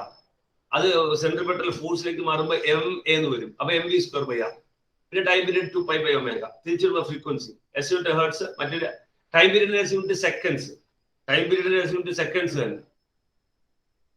ഇങ്ങനെ പറയാൻ നല്ല കൃത്യത ഉണ്ടാവും. ഇങ്ങനെ പറഞ്ഞിട്ട് ഇന്നത്തെ പഠിത്തം നിങ്ങൾ വീട്ടിൽ പോയി നിർത്താവുള്ളൂ. അടച്ചു വെച്ചിട്ട് ഇത്രയും കാര്യങ്ങൾ പറയാൻ പറ്റിയാൽ എല്ലാ ഫാമിലിയിലെ ഓരോ ആൾക്കാരെയും പരിചയപ്പെട്ടു. ഇന്നയാള് ഇന്ന അമ്മാവന്റെ ഇന്ന മോൻ കെട്ടിയാക്കണ ഇന്നയാള്, ആ വീട്ടിലെ ഇതാണ് അച്ഛൻ. ഇങ്ങനെ കണക്ട് ചെയ്യണം, റൈറ്റ്? അവസാനം ആരാന്ന് ചോദിക്കുമ്പോ അയൽവക്കത്തെ വീട്ടിലെ അമ്മാവൻ കയറി എന്റെ അമ്മാവനാന്ന് പറഞ്ഞേക്കരുത്. അങ്ങനെ പറയും. ഫിസിക്സിൽ എപ്പോഴും അങ്ങനെ പറയും. അപ്പൊ ആൾക്കാർ കളിയാക്കും. ഫിസിക്സ് അറിയാവുന്നവർ അങ്ങനെ കളിയാക്കണേ. ഫിസിക്സ് അറിയാവുന്നവർ കളിയാക്കും. ഞാൻ പറഞ്ഞുതരാം, എന്നെ കളിയാക്കിയതാ. ഞാൻ PGക്ക് കേട്ടോ, ഞാൻ MSc ഫിസിക്സ് കാലടി ശ്രീശങ്കര കോളേജിലാണ് പഠിച്ചത്. MSc ഫിസിക്സ് കഴിഞ്ഞ് വൈവ ഉണ്ട്. വൈവയാണ് ശരിക്കും വേണ്ടേ. ഞാനിപ്പോ നടത്തിക്കൊണ്ടിരിക്കുന്ന വൈവയാണ്. നിങ്ങൾക്ക് പരീക്ഷയ്ക്ക് ക്വസ്റ്റ്യൻ ആൻസർ ഇങ്ങനെ എഴുതാൻ പറ്റും എല്ലാവർക്കും. വൈവ ചോദിക്കും, നേരിട്ട് ഇങ്ങനെ ചോദിക്കും. ഇപ്പൊ വിളിച്ചിട്ട് ഇങ്ങനെ ചോദിക്കുകയാണ്, ഫിദാനെ വിളിച്ചിട്ട് ഇങ്ങനെ ചോദിക്കാം, ഫിദ എന്താ വെലോസിറ്റി? വെലോസിറ്റി. അപ്പൊ അതിന്റെ എസ്റ്റിമേറ്റ് തന്നെ. അപ്പൊ എന്താ ഡിസ്പ്ലേസ്മെന്റ്? ഇങ്ങനെ ചോദിച്ചു പോയാൽ ഫിദ കോൺഫിഡന്റിലേക്ക് കുടുങ്ങിപ്പോവും, കുറച്ച് കൂട്ടും. അതാണ് വൈവ വോസ്. പുറം രാജ്യങ്ങളിൽ വൈവയ്ക്കാ മാർക്ക് കൂടുതൽ. വൈവ ഇങ്ങനെ ചോദിക്കും, അധ്യാപകൻ ഇങ്ങനെ വൈവ ചോദിക്കും. ഇവന് എന്ത് നോളജ് ഉണ്ടെന്ന് അറിയണം. ഇപ്പൊ ഓരോന്നെടുക്കും, ഇങ്ങനെ ഓരോന്നെടുത്ത് ചോദിച്ചു പോകും. അപ്പൊ എന്നോട് ചോദിച്ചത്, ഞാൻ PGക്ക് പഠിച്ച എന്നോട് വൈവ ചോദിച്ചത് വെലോസിറ്റി ഓഫ് ലൈറ്റിന്റെ വാല്യൂ എത്രയാണ്? വെലോസിറ്റി ഓഫ് ലൈറ്റിന്റെ വാല്യൂ എത്രയാണെന്ന് എന്നോട് ചോദിച്ചത്. ഏതാ PG ഫിസിക്സ് പഠിക്കുന്ന എന്നോട് ചോദിച്ചത് വെലോസിറ്റി ഓഫ് ലൈറ്റിന്റെ വാല്യൂ. അപ്പൊ C എന്നാ ശരിക്കും 3 × 10⁸. അന്ന് എനിക്ക് പെട്ടെന്ന് ചോദിച്ചപ്പോൾ നിങ്ങളെപ്പോൾ തന്നെ എനിക്ക് കൺഫ്യൂഷനാണ്. ഞാൻ 9.8 ആൻസർ പറഞ്ഞു. 9.8 എന്നാണ് ഞാൻ പറഞ്ഞത്. ഏതാ ആക്സിലറേഷൻ ഡ്യൂ ടു ഗ്രാവിറ്റിയുടെ വാല്യൂ. അപ്പൊ അന്ന് വന്നത് മഹാരാജ് കോളേജിലെ പ്രൊഫസറാണ്. അദ്ദേഹം എനിക്ക് പറഞ്ഞു തന്നു, MSc ഫിസിക്സ് എനിക്ക് ഏറ്റവും കൂടുതൽ മാർക്ക്, ഞാൻ എന്റെ പഠനത്തിൽ ഏറ്റവും കൂടുതൽ മാർക്ക് കിട്ടിയ MSc ഫിസിക്സിന്. ഫുള്ള് ഡെറിവേഷൻ ചെയ്ത് നമുക്ക് ആ സാധനങ്ങൾ പറയാനുള്ള കോൺഫിഡൻസ് നമ്മൾ ബിൽഡ് ചെയ്തിട്ടില്ല. അത് C ആണ്. C എന്ന് പറയുന്നത് ഇന്നതാണ്. അതിന്റെ വാല്യൂ 3 × 3 ലക്ഷം കിലോമീറ്റർ ആണ്. അങ്ങനെ ചിന്തിച്ചിട്ടില്ല. അവിടെ അല്ലെങ്കിൽ 9.8 എന്ന് പറയൂ. അപ്പൊ ഇങ്ങനെ നമ്മൾ വെറുതെ വൈകാട്ട് ചെയ്ത് പോവാണ്. അങ്ങനെ നമ്മൾ കോൺഫിഡൻസ് പോകും. അതുകൊണ്ട് ഞാൻ പറയുന്നത് കണക്ഷൻ ഉണ്ടാക്കി പഠിച്ചോളുക. അപ്പൊ നമ്മൾ വളരെ കോൺഫിഡൻ്റ് ആയിരിക്കും. ഓക്കെ, ശരി. എല്ലാ സബ്ജക്റ്റും ശരി. തൽക്കാലം നമ്മൾ ചാപ്റ്ററിൽ നിന്ന് ബൈ ബൈ പറയുകയാണ്. ഓക്കെ, ചാപ്റ്റർ അവിടെ തീരുകയാണ്. നമുക്ക് അടുത്തൊരു സാധനം പഠിക്കുകയാണത്. അടുത്ത ചാപ്റ്ററാണ്. ചാപ്റ്ററിന്റെ പേരാണ് laws of motion. Okay, laws of motion, നിയമങ്ങൾ, ലോസ് ഓഫ് മോഷൻ, ചലന നിയമങ്ങൾ അല്ലെ. മോഷൻ ചലന നിയമങ്ങൾ എന്ന് വരും. Loss of motion. ഓക്കെ,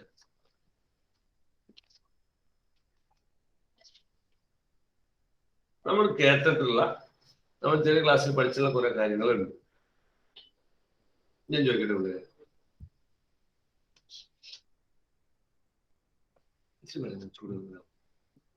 ഈ പണ്ട് നമ്മൾ കേട്ട സാധനങ്ങൾ,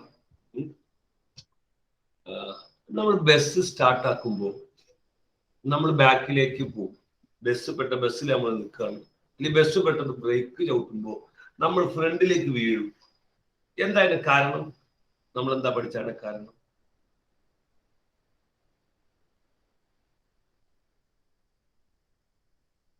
ആരാ പറഞ്ഞേ? കൈവക്കുക എന്നുള്ള കൃഷ്ണാനന്ദ എന്ന് പറഞ്ഞ കൃഷ്ണാനന്ദ ഒരു ഫോഴ്സ് ഉണ്ടെന്നാണ് കൃഷ്ണാനന്ദന്റെ ആൻസർ. ഒന്ന് പറഞ്ഞേ അനന്തു പി എം. ഫ്രിക്ഷൻ. പിന്നെ ആരൊക്കെയാണ് കൈവക്കിയെ?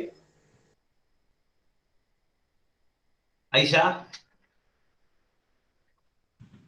ആ ബോഡി റെസ്റ്റിലാണെങ്കിൽ റെസ്റ്റിലിരിക്കാൻ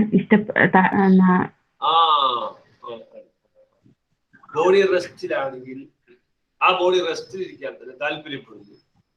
ശരി, വാക്ക് ഐഷ ഓർക്കണോ? വാക്ക്, ഒരു വാക്ക്. റെസ്റ്റിലിരിക്കുന്ന ബോഡി റെസ്റ്റിലിരിക്കാൻ ഇഷ്ടപ്പെടുന്നു. അതിന്റെ വാക്ക് ഏതാ അനന്തു? ഇനർഷ്യ. അതാണ് ഇനർഷ്യ.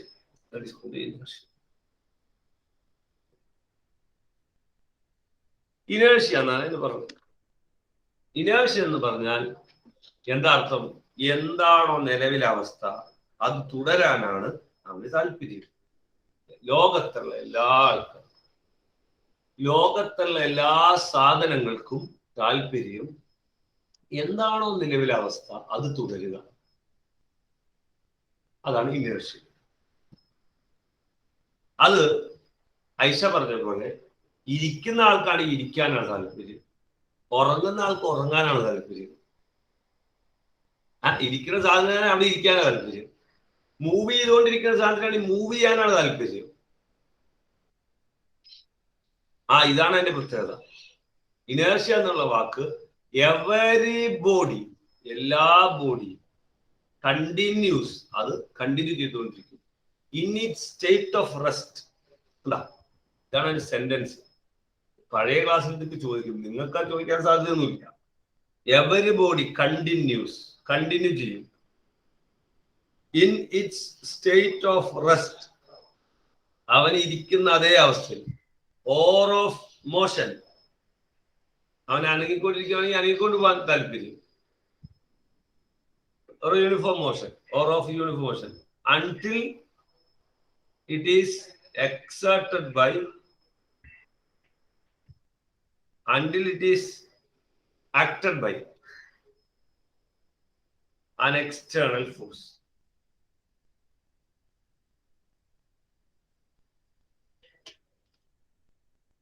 കുട്ടികള് അതായത് കേട്ടോ, ഓൺലൈൻ ക്ലാസ്സിൽ നമ്മൾ കഴിഞ്ഞ 10ാം ക്ലാസ്സിൽ നമ്മൾ ഇങ്ങനെ പഠിച്ചു.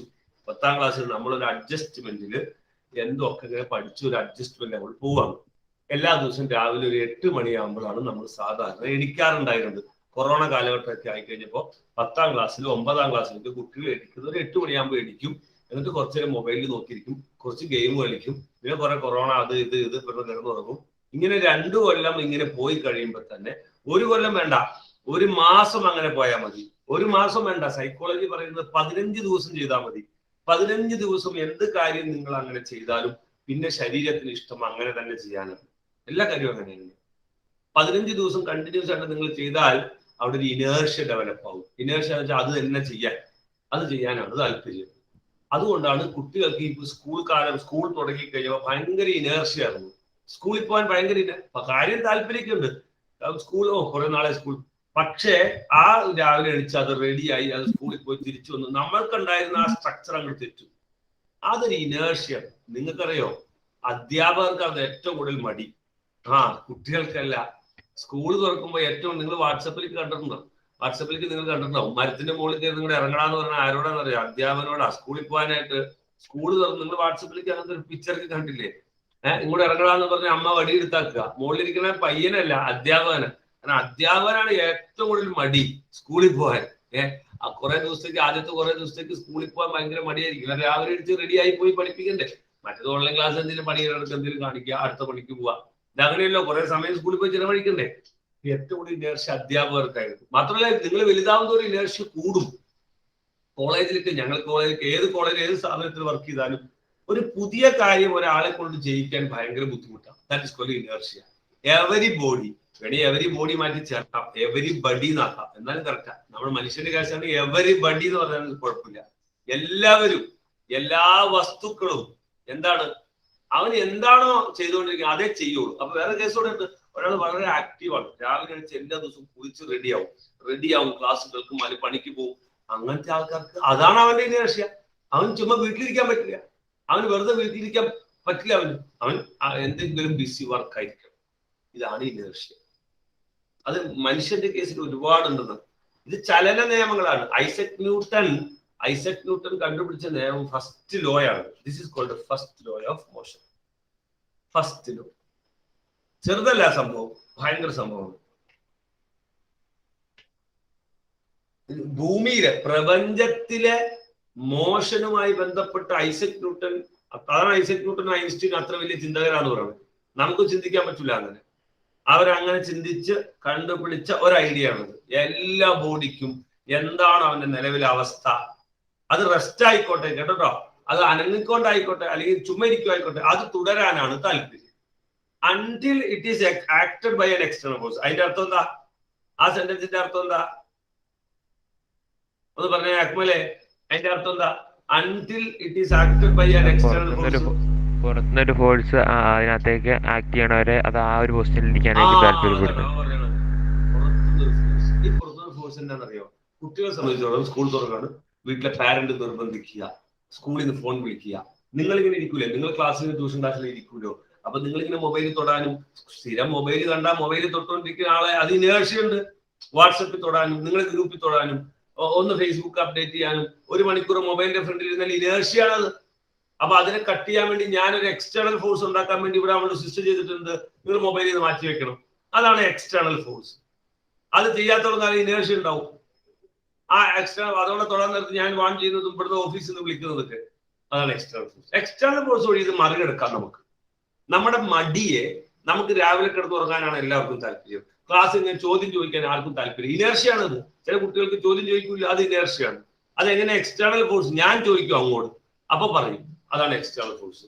അപ്പൊ എക്സ്റ്റേണൽ ഫോഴ്സ് ആക്ട് ചെയ്താൽ ഇതൊക്കെ പൊളിച്ചു കളയാം. നിങ്ങളുടെ ജീവിതത്തിലും അങ്ങനെ തന്നെയാണ്. നിങ്ങൾക്ക് മടി തോന്നുന്നുണ്ടോ? നിങ്ങൾ തന്നെ റിസ്ക് എടുക്കണം. നിങ്ങൾ തന്നെ എന്തെങ്കിലും കാരണം കൊണ്ടുവരണം. അല്ലെങ്കിൽ പേരന്റ് സ്ട്രോങ് ആയിരിക്കണം, അല്ലെങ്കിൽ ടീച്ചർ സ്ട്രോങ് ആയിരിക്കണം. അതാണ് എക്സ്റ്റേണൽ ഫോഴ്സ്. അപ്പൊ മടി അങ്ങനെ മാറും. ഓക്കെ. അല്ലെങ്കിൽ ട്യൂഷൻ അല്ലെങ്കിൽ നല്ല കോച്ചിങ്. ഓക്കെ, അതാണ് ഇനേർഷ്യ. ഇത് ചോദ്യം ചോദിച്ചാൽ ഞാൻ ഇങ്ങനെയായിരുന്നു ബസ്സിൽ പറഞ്ഞു. അത് സംശയം ഉണ്ടോ? ഇതാണ് ഫസ്റ്റ് ലോ ഓഫ് മോഷൻ. അതിനെ ഒന്നോടെ വിളിക്കാം, നമുക്ക് പേരിട്ട് വിളിക്കാം, ലോ ഓഫ് ഇനേർഷ്യ എന്നൊക്കെ വിളിക്കാം. ശരിക്കും ഇതാണ് first law. First law of motion വെച്ച് എന്ത് ചെയ്താൽ മതി? It is called inertia. Every body, അതാണ് ഫസ്റ്റ് ലോ. ഇനേർഷ്യ എന്ന് പറയുന്നില്ല. Every body continue in a state of continue എന്നാണ്. Every body continue in a state of rest or of uniform motion until it is acted by external force. അതിന് first law ആയി. അതിന് വേറെ പേരാണ് inertia. അത് ആവശ്യമുണ്ടെങ്കിൽ എഴുതിയാൽ മതി. അറിയാം. അപ്പൊ ഞാൻ ചോദിക്കട്ടെ, അങ്ങനെയാണെങ്കിൽ ഇത് വെച്ചിട്ടൊന്ന് പറഞ്ഞ ഏഞ്ചൽ ബേബി ഇത് വെച്ചിട്ടൊന്ന് പറഞ്ഞ പോലെ, ഈ ബസ് ബ്രേക്ക് ഔട്ടുമ്പോ നമ്മളെങ്ങനെ വീഴണേ? റെസ്റ്റിൽ തുടരാനാണല്ലോ താല്പര്യം. അപ്പൊ ഫോഴ്സ് വരുമ്പോ അല്ല ഐഷ എന്ന് പറഞ്ഞ എങ്ങനെയാണ് നമ്മൾ റിലേറ്റ് ചെയ്യണേ? ബസ് ബ്രേക്ക് തൊട്ട് നമ്മൾ എങ്ങനെ വീഴണേ? നമ്മളപ്പോ ഒരു എന്താ മോഷനിലായിരിക്കും. അപ്പം പെട്ടെന്ന് റെസ്റ്റിലേക്ക് വരുമ്പോ ഫ്രണ്ടിലേക്ക് പോകുന്നു. ശരി, ഇച്ചിരി ക്ലാരിറ്റി കിട്ടണം. ആരാ പറഞ്ഞേ? ഇച്ചിരി ക്ലാരിറ്റിക്ക് ആരാ പറഞ്ഞേ? അസ്ന സുജീറോ എന്ന് പറഞ്ഞ അസ്ന സുജീറോ എന്ന് പറഞ്ഞേ. അപ്പൊ എങ്ങനെയാ ബസ് തൊട്ട് നമ്മൾ വീഴണേ? ഇതിനെ കണക്ട് ചെയ്തേ. ബോഡിക്ക് മുമ്പിലോട്ട് പോകാനുള്ള ടെൻഡൻസി വരും ഒരു ഫോഴ്സ് ആക്ട് ചെയ്യുമ്പോൾ. ഇങ്ങനെ പറയാം, ഇനേഴ്ഷ്യ ഉണ്ടാവും, ബോഡിക്ക് ഫ്രണ്ടിലേക്ക് പോയിക്കൊണ്ടിരിക്കുക ഇനേഴ്ഷ്യ ഉണ്ടാവും. പിന്നെ അപ്പൊ ഒരു ഫോഴ്സ് വരുമ്പം അത് റെസ്റ്റിലോട്ടാവുമ്പം ബോഡിക്ക് ഒരു ടെൻഡൻസി ഉണ്ടാവും ഫ്രണ്ടിലോട്ട് പോകാൻ. ഞാൻ കേട്ടോ, ഞാൻ പറയാം. നിങ്ങൾ ഒരു കേസ് നിങ്ങൾ ഓർത്തിരിക്കുക, മനസ്സിലാക്കിയിരിക്കുക. എന്നിട്ട് അതുമായി ബന്ധപ്പെട്ട് ഏത് ചോദിച്ചാലും എഴുതിക്കോളൂ. ബസ്സും നമ്മളോട് യാത്ര ചെയ്യാണ്, ബസ്സും നമ്മളോട് മൂവ് ചെയ്യാണ്. അപ്പൊ നമുക്കും മൂവ് ചെയ്യാനാണ് താല്പര്യം, ബസ്സിന് മൂവ് ചെയ്യാനാണ് താല്പര്യം. രണ്ടുപേരും പോയിക്കൊണ്ടിരിക്കുക. ഓക്കെ, അപ്പൊ നമ്മൾ നിൽക്കുകയാണ്, നമ്മൾ സ്റ്റാൻഡിങ് ആണ്, നമ്മൾ കമ്പിയിലൊന്നും പിടിച്ചിട്ടില്ല, നമ്മൾ മൊബൈലിലേക്ക് നോക്കി ഇങ്ങനെ നിൽക്കുകയാണ്. റൈറ്റ്. അപ്പൊ നമ്മുടെ കാലാണ് ബസ്സിലുള്ളത്, കാല് മാത്രമല്ലേ ഉള്ളത്. അപ്പൊ എല്ലാവർക്കും ടെൻഡൻസി എന്താണ്? മുന്നോട്ട് പോകാൻ തന്നെയാണ്. പെട്ടെന്ന് ബ്രേക്ക് ചോക്ക്. ബ്രേക്ക് എന്ന് പറഞ്ഞാൽ ബസ്സിലാണ് എക്സ്റ്റേണൽ ഫോഴ്സ് കൊടുക്കുന്നത്. And external force brake with an external force is applied on the bus. ബസ്സിൽ കൊടുക്കും. സോ ബസ് എന്ത് ചെയ്യും? ആ ഇനേഴ്ഷ്യ പൊളിച്ചിട്ട് bus comes to rest. Bus റെസ്റ്റിലേക്ക് വരും. ബട്ട് നമ്മുടെ അവസ്ഥ എന്താണ്? നമ്മുടെ ബോഡിക്ക് കണ്ടിന്യൂ ചെയ്യാൻ താല്പര്യം, നമുക്കൊരു എക്സ്റ്റേണൽ ഫോഴ്സ് കൊടുക്കാൻ പറ്റിയിട്ടില്ല. എക്സ്റ്റേണൽ ഫോഴ്സ് കൊടുക്കണമെങ്കിൽ നമ്മളെ കമ്പിയിൽ പിടിക്കണം. If you have strong grip over that ബസ്സിൽ നമുക്കൊരു പിടുത്തം ഉണ്ടെങ്കിൽ നമ്മൾ നിൽക്കുമ്പോൾ ഒരു പ്രശ്നമില്ല. പിടുത്തം ഇല്ലെങ്കിൽ, എക്സ്റ്റേണൽ ഫോഴ്സ് ഇല്ലെങ്കിൽ, നമ്മുടെ ബോഡി ഫ്രണ്ടിലേക്ക് തന്നെ due to inertia the person moves forward because it has a tendency, he has a tendency to move forward. He doesn't get an external force. പുള്ളിക്ക് പുറത്തുനിന്ന് ഫോഴ്സ് ഒന്നും കിട്ടുന്നില്ല. He doesn't get an external force, so he moves forward. He fell down. അപ്പൊ നിങ്ങൾ answer എഴുതുമ്പോ ഞാൻ ഇങ്ങനെ പറഞ്ഞതിനറിയോ, answer എഴുതുമ്പോ കാമ്പില്ലാതെ ആയി പോരുത്. ഫിസിക്സിലെ ആൻസർ എഴുതുമ്പോ എന്തെങ്കിലും ആൻസർ എഴുതരുത്. അപ്പൊ എന്തൊക്കെ പോയിന്റ് നമ്മൾ പറയും? ബസ്സും പാസഞ്ചേഴ്സിനും ഇനേർഷ്യ ഉണ്ട് ടു മൂവ് ഫോർവേഡ്. ആ സെന്റൻസ് നിങ്ങൾ ആക്കിയാൽ മതി. ട്രീസ പോയിട്ടുണ്ടല്ലോ അല്ലേ? ശരി, ഞാൻ ചോദിച്ചു. എഴുതണ്ടല്ലോ അല്ലേ? ശരി, പോയിന്റിൽ വിട്ടുപോരുത്. അക്മലെ, പോയിന്റിൽ ഇങ്ങനെ തന്നെ എഴുതണ്ട, പോയിന്റ് വിട്ടുപോരുത്. ബസ്സിനും പാസഞ്ചേഴ്സിനും inertia, due to inertia it has a tendency to move forward. പക്ഷെ ബസ്സിന് gets an external force by brake. ബസ്സിന് എന്ത് കിട്ടും? എക്സ്റ്റേണൽ ഫോഴ്സ് കിട്ടും ബ്രേക്ക് വഴി. Passengers if the passengers doesn't have a grip over the bus, അല്ലെങ്കിൽ ബസ്സിൽ പിടുത്തമില്ലെങ്കിൽ, ബസ്സിൽ നിൽക്കുമ്പോൾ പാസഞ്ചേഴ്സ് എന്ത് ചെയ്യും? Passenger if he is standing, he moves forward. ഫ്രണ്ടിലേക്ക് വീഴും. because he has a tendency, he doesn't get an external force. പുള്ളിക്ക് external force കിട്ടുന്നില്ല. അത് പുള്ളി നിൽക്കില്ല, പുള്ളി മൂവ് ചെയ്യും.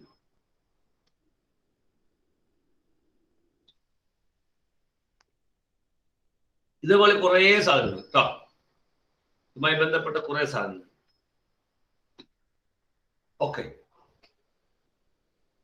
ഇനി ഞാനൊരു കാര്യം ചോദിച്ചു. ഇതാണ് laws of first law of motion എന്ന് പറയുന്ന സാധനം. ഇതെല്ലാത്തിലും ഉണ്ട്. ബസ് എടുക്കുമ്പോൾ ഇതുപോലെ തന്നെ സംഭവിക്കും. ബസ് എടുക്കുമ്പോൾ, ബസ് സ്റ്റാർട്ട് ചെയ്യുമ്പോൾ നമ്മൾ ബാക്കിലേക്ക് വീഴും. ബസ് എടുത്താൽ ബാക്ക്, ആർക്കെങ്കിലും കാരണം പറയാമോ? ഇതുമായി ബന്ധപ്പെട്ടൊന്ന് പറയാമോ? ഇതുപോലെ തന്നെ പറയാമോ? ബസ് ഫ്രണ്ടിലേക്ക് എടുക്കുമ്പോൾ നമ്മൾ ബാക്കിലേക്ക് വീഴും. തസ്കിന അത് കണക്ട് ചെയ്യാവോ? ബസ് നമ്മൾ നിൽക്കുകയാണ്, ബസ് നിർത്തിയിട്ടാക്കുക, നമ്മൾ അതിനകത്തുണ്ട്. ബസ് പെട്ടെന്ന് എടുക്കും, നമ്മൾ കൈ പിടിച്ചില്ലെങ്കിൽ നമ്മൾ വീഴും. കാരണം ഇതുപോലെ കണക്ട് ചെയ്യാം. തസ്കിന കാരണം പറയാമോ? റെസ്റ്റിലിരിക്കുമ്പോ മോഷനിലേക്ക് അതെ, റെസ്റ്റിൽ ഇരിക്കുമ്പോൾ നമ്മൾ എല്ലാവരും റെസ്റ്റിലാണ്. പിന്നെ അപ്പൊ ഇനേർഷ്യ ഉണ്ടാവും. എന്തിനു വേണ്ടിയായിരിക്കും അപ്പൊ ഇനേർഷ്യ? അല്ല മോളെ, എന്തായിരിക്കും ഇനേർഷ്യ? അപ്പൊ പാസഞ്ചേഴ്സിന്റെയും ബസ്സിന്റെയും ഇനേർഷ്യ എന്തായിരിക്കും?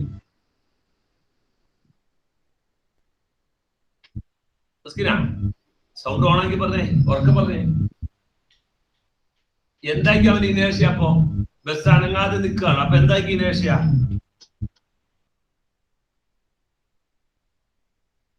കിട്ടുക? ബസ്സിന് അനങ്ങാതെ നിൽക്കാൻ തന്നെയായിരിക്കും. Tendency to be in that state. അതാണ് ഇനേർഷ്യ. ബസ് അനങ്ങാതെ നിർത്തിയിട്ടാക്കാണ്. ബസ്സിന് പാസഞ്ചേഴ്സിന് എന്തായിരിക്കും അവസ്ഥ? അങ്ങനെ തന്നെ ഇരിക്കാനാണ്. ഇനി ഒന്ന് കണക്ട് ചെയ്തേ അക്മലെ. ഇനി എങ്ങനെയായിരിക്കും? എന്തുകൊണ്ടാണ് ബസ് എടുക്കുമ്പോൾ ബാക്കിലേക്ക് വീഴണേ?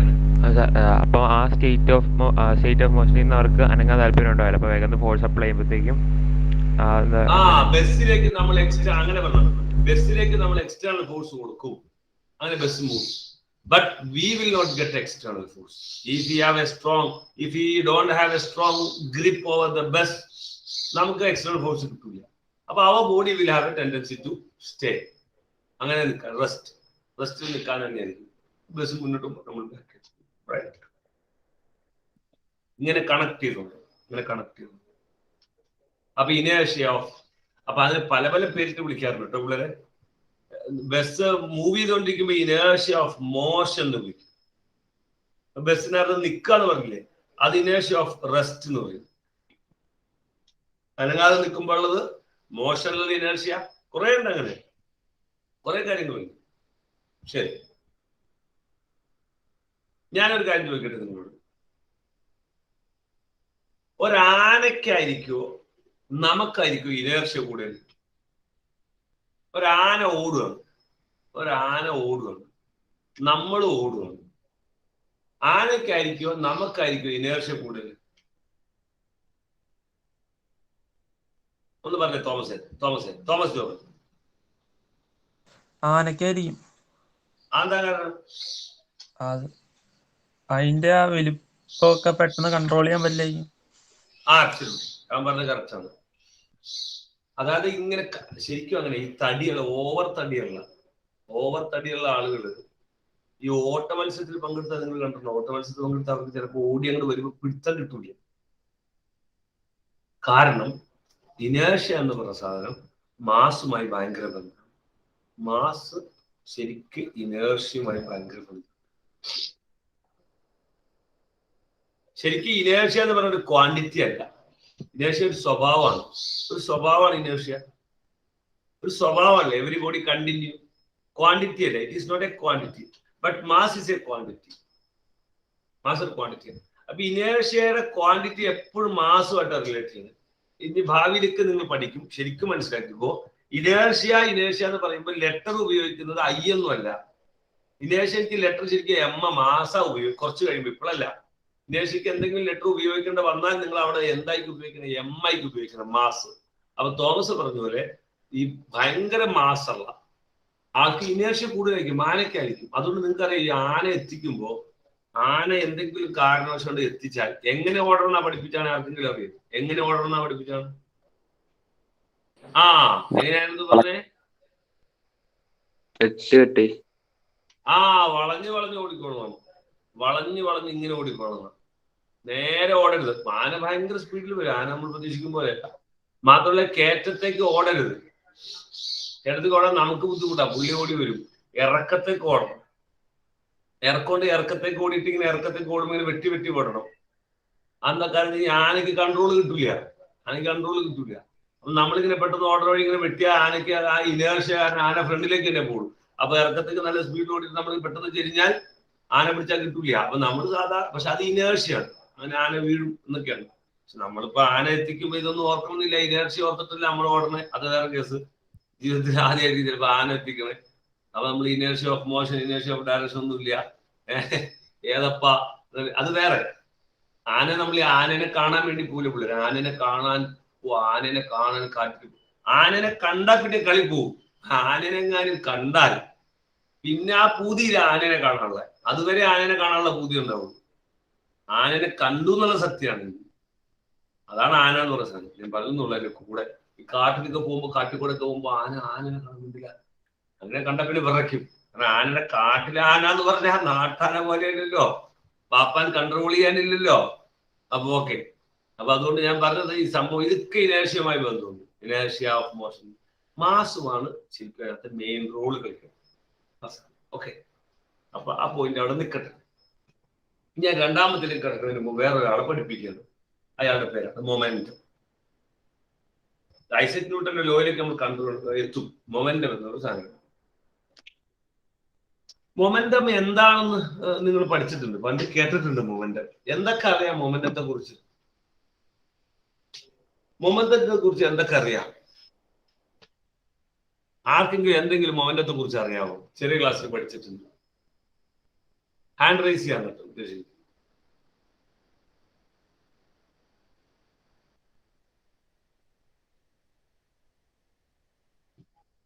പറയാമോ? ആർക്കെങ്കിലും പറയാമോ മൊമെന്റത്തെ കുറിച്ച്? എന്തെങ്കിലും പറയാമോ? മൊമെന്റത്തെ കുറിച്ച് എന്തെങ്കിലും പറയാമോ?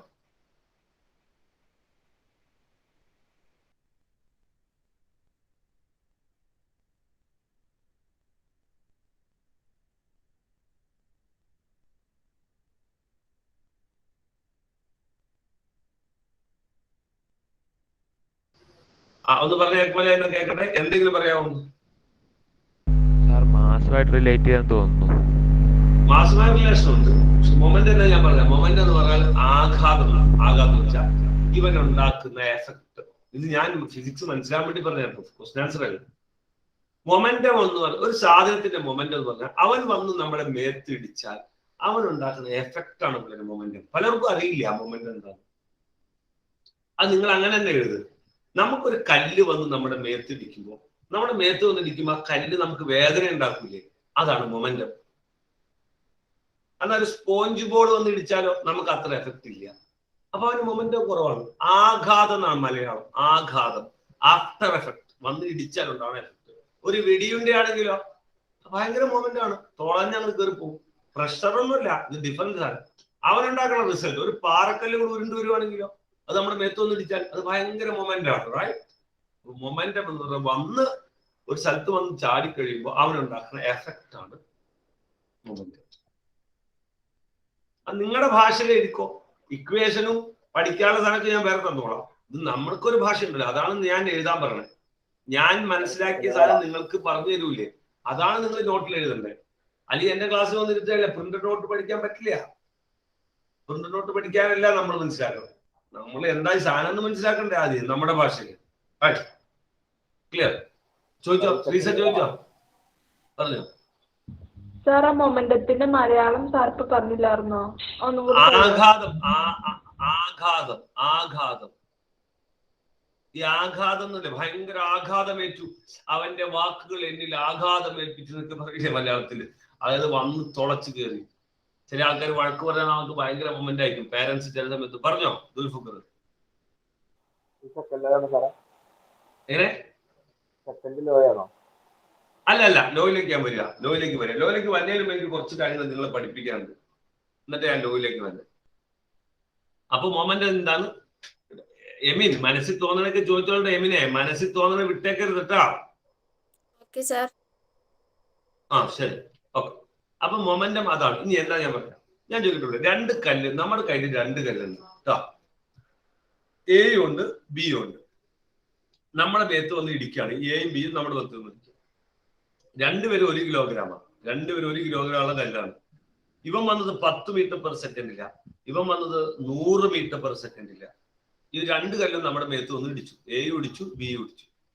ആർക്കായിരിക്കും, ആര് വന്ന് ഇടിച്ചാലായിരിക്കും കൂടുതൽ എഫക്ട്? അൽഫാസെ, ദൂരം കുറവൊന്ന് ഇടിക്കണം.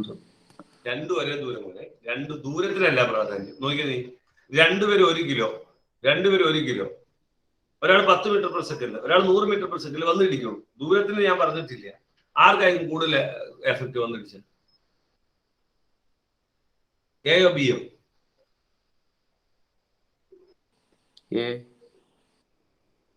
ആരാണ്? ട്രീസ പറഞ്ഞോ.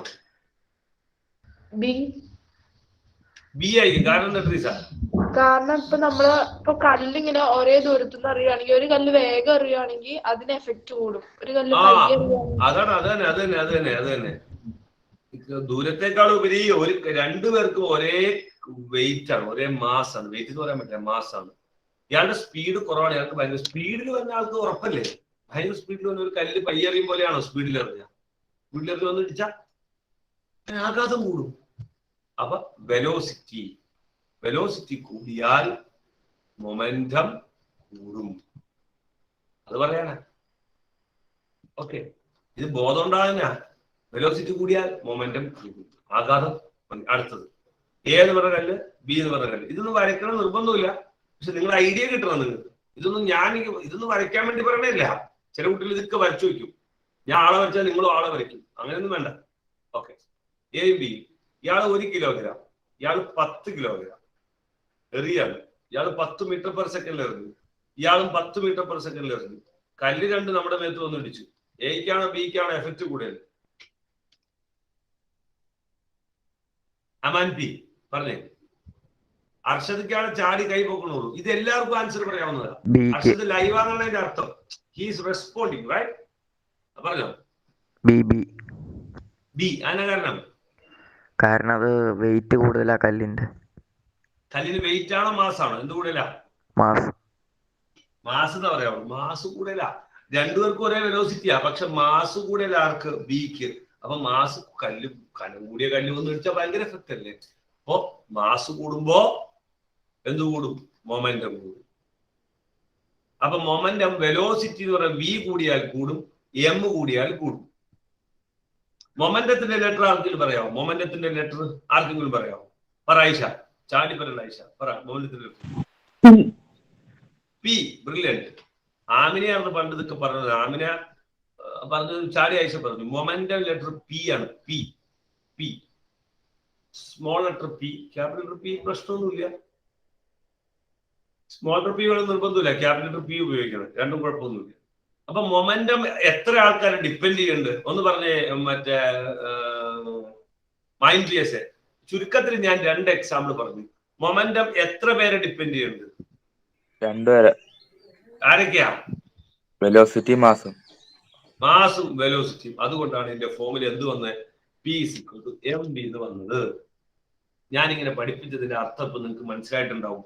P = mv എന്ന് പറയുന്ന ഇക്വേഷൻ നിങ്ങൾ പണ്ട് ബൈഹാർട്ട് ചെയ്തിട്ടുണ്ട് ഇല്ലേ? ഗൗരി ഇത് ബൈഹാർട്ട് ചെയ്തിട്ടില്ലേ മുമ്പ്? പഠിച്ചിട്ടുണ്ട്.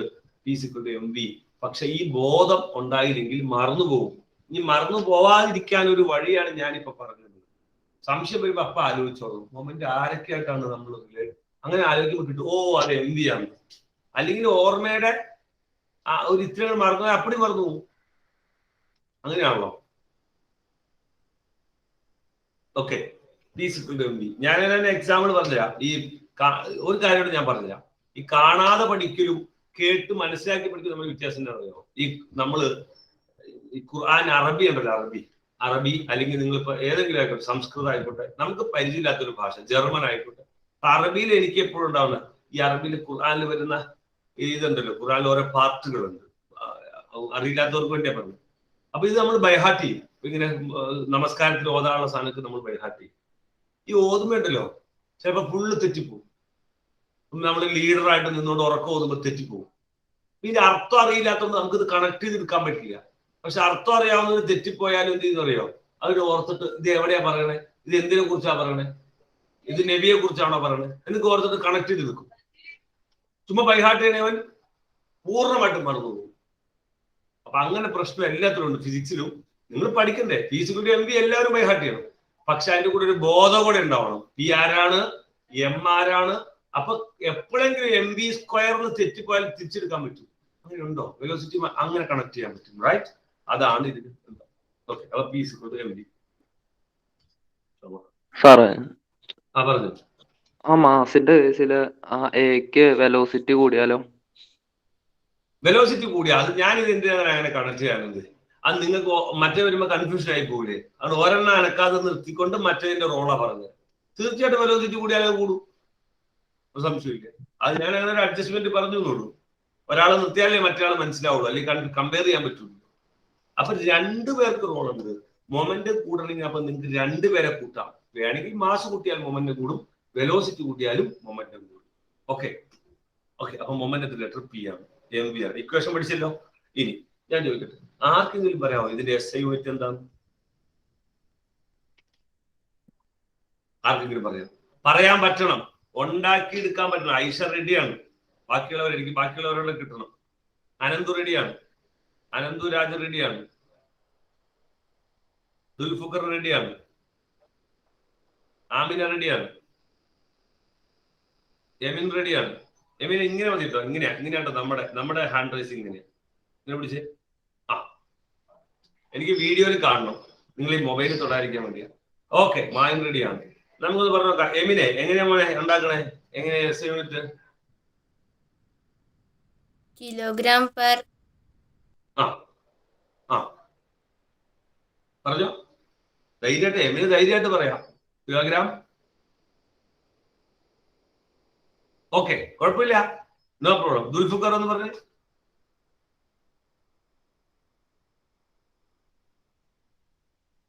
എവിടെ നീ പോയാ? ദുൽഫുഖർ എവിടെ? കേൾക്കലോടാ, പറ. Kilogram metre per second. എങ്ങനെ വന്നേ ഒന്ന് പറഞ്ഞേ. എമിനൊന്നും ഞാൻ ആ ടോപ്പിക്ക് പഠിപ്പിച്ചിട്ടൊന്നുമില്ല. പറഞ്ഞ എങ്ങനെ വന്നേ? ആദ്യം മാസിന്റെ കൊടുക്കണം, കിലോഗ്രാം ഇൻഡു പിന്നെ മീറ്റർ പെർ സെക്കൻഡ്. അപ്പൊ ഇതാരും കാണാതെ പഠിക്കേണ്ട ആവശ്യമില്ല. കിലോഗ്രാം ചിലപ്പോ ഇങ്ങനെ എഴുതും, കിലോഗ്രാം മീറ്റർ S⁻⁻1 എഴുതും. S⁻⁻1 per second. അപ്പൊ ഇതൊന്നും ബൈഹാർട്ട് ചെയ്യേണ്ട, ആരും ബൈഹാർട്ട് ചെയ്യേണ്ട ആവശ്യമില്ല. Kilogram metre per second. ഈ രസം എന്താ, ഒരു ഇമ്പോർട്ടൻസ് ആണ് മനസ്സിലാക്കുമ്പോ. ഇതൊരു വെക്ടർ ആണ്, വെക്ടർ. ആര്? ഈ ഒരു വെക്ടർ ആണ്. എന്താ അർത്ഥം? എന്താ വെക്ടർ? എന്താ അർത്ഥം? ഭീമക്കെ വെക്ടർ എന്ന് പറയുമ്പോ എന്താ അതിന്റെ അർത്ഥം?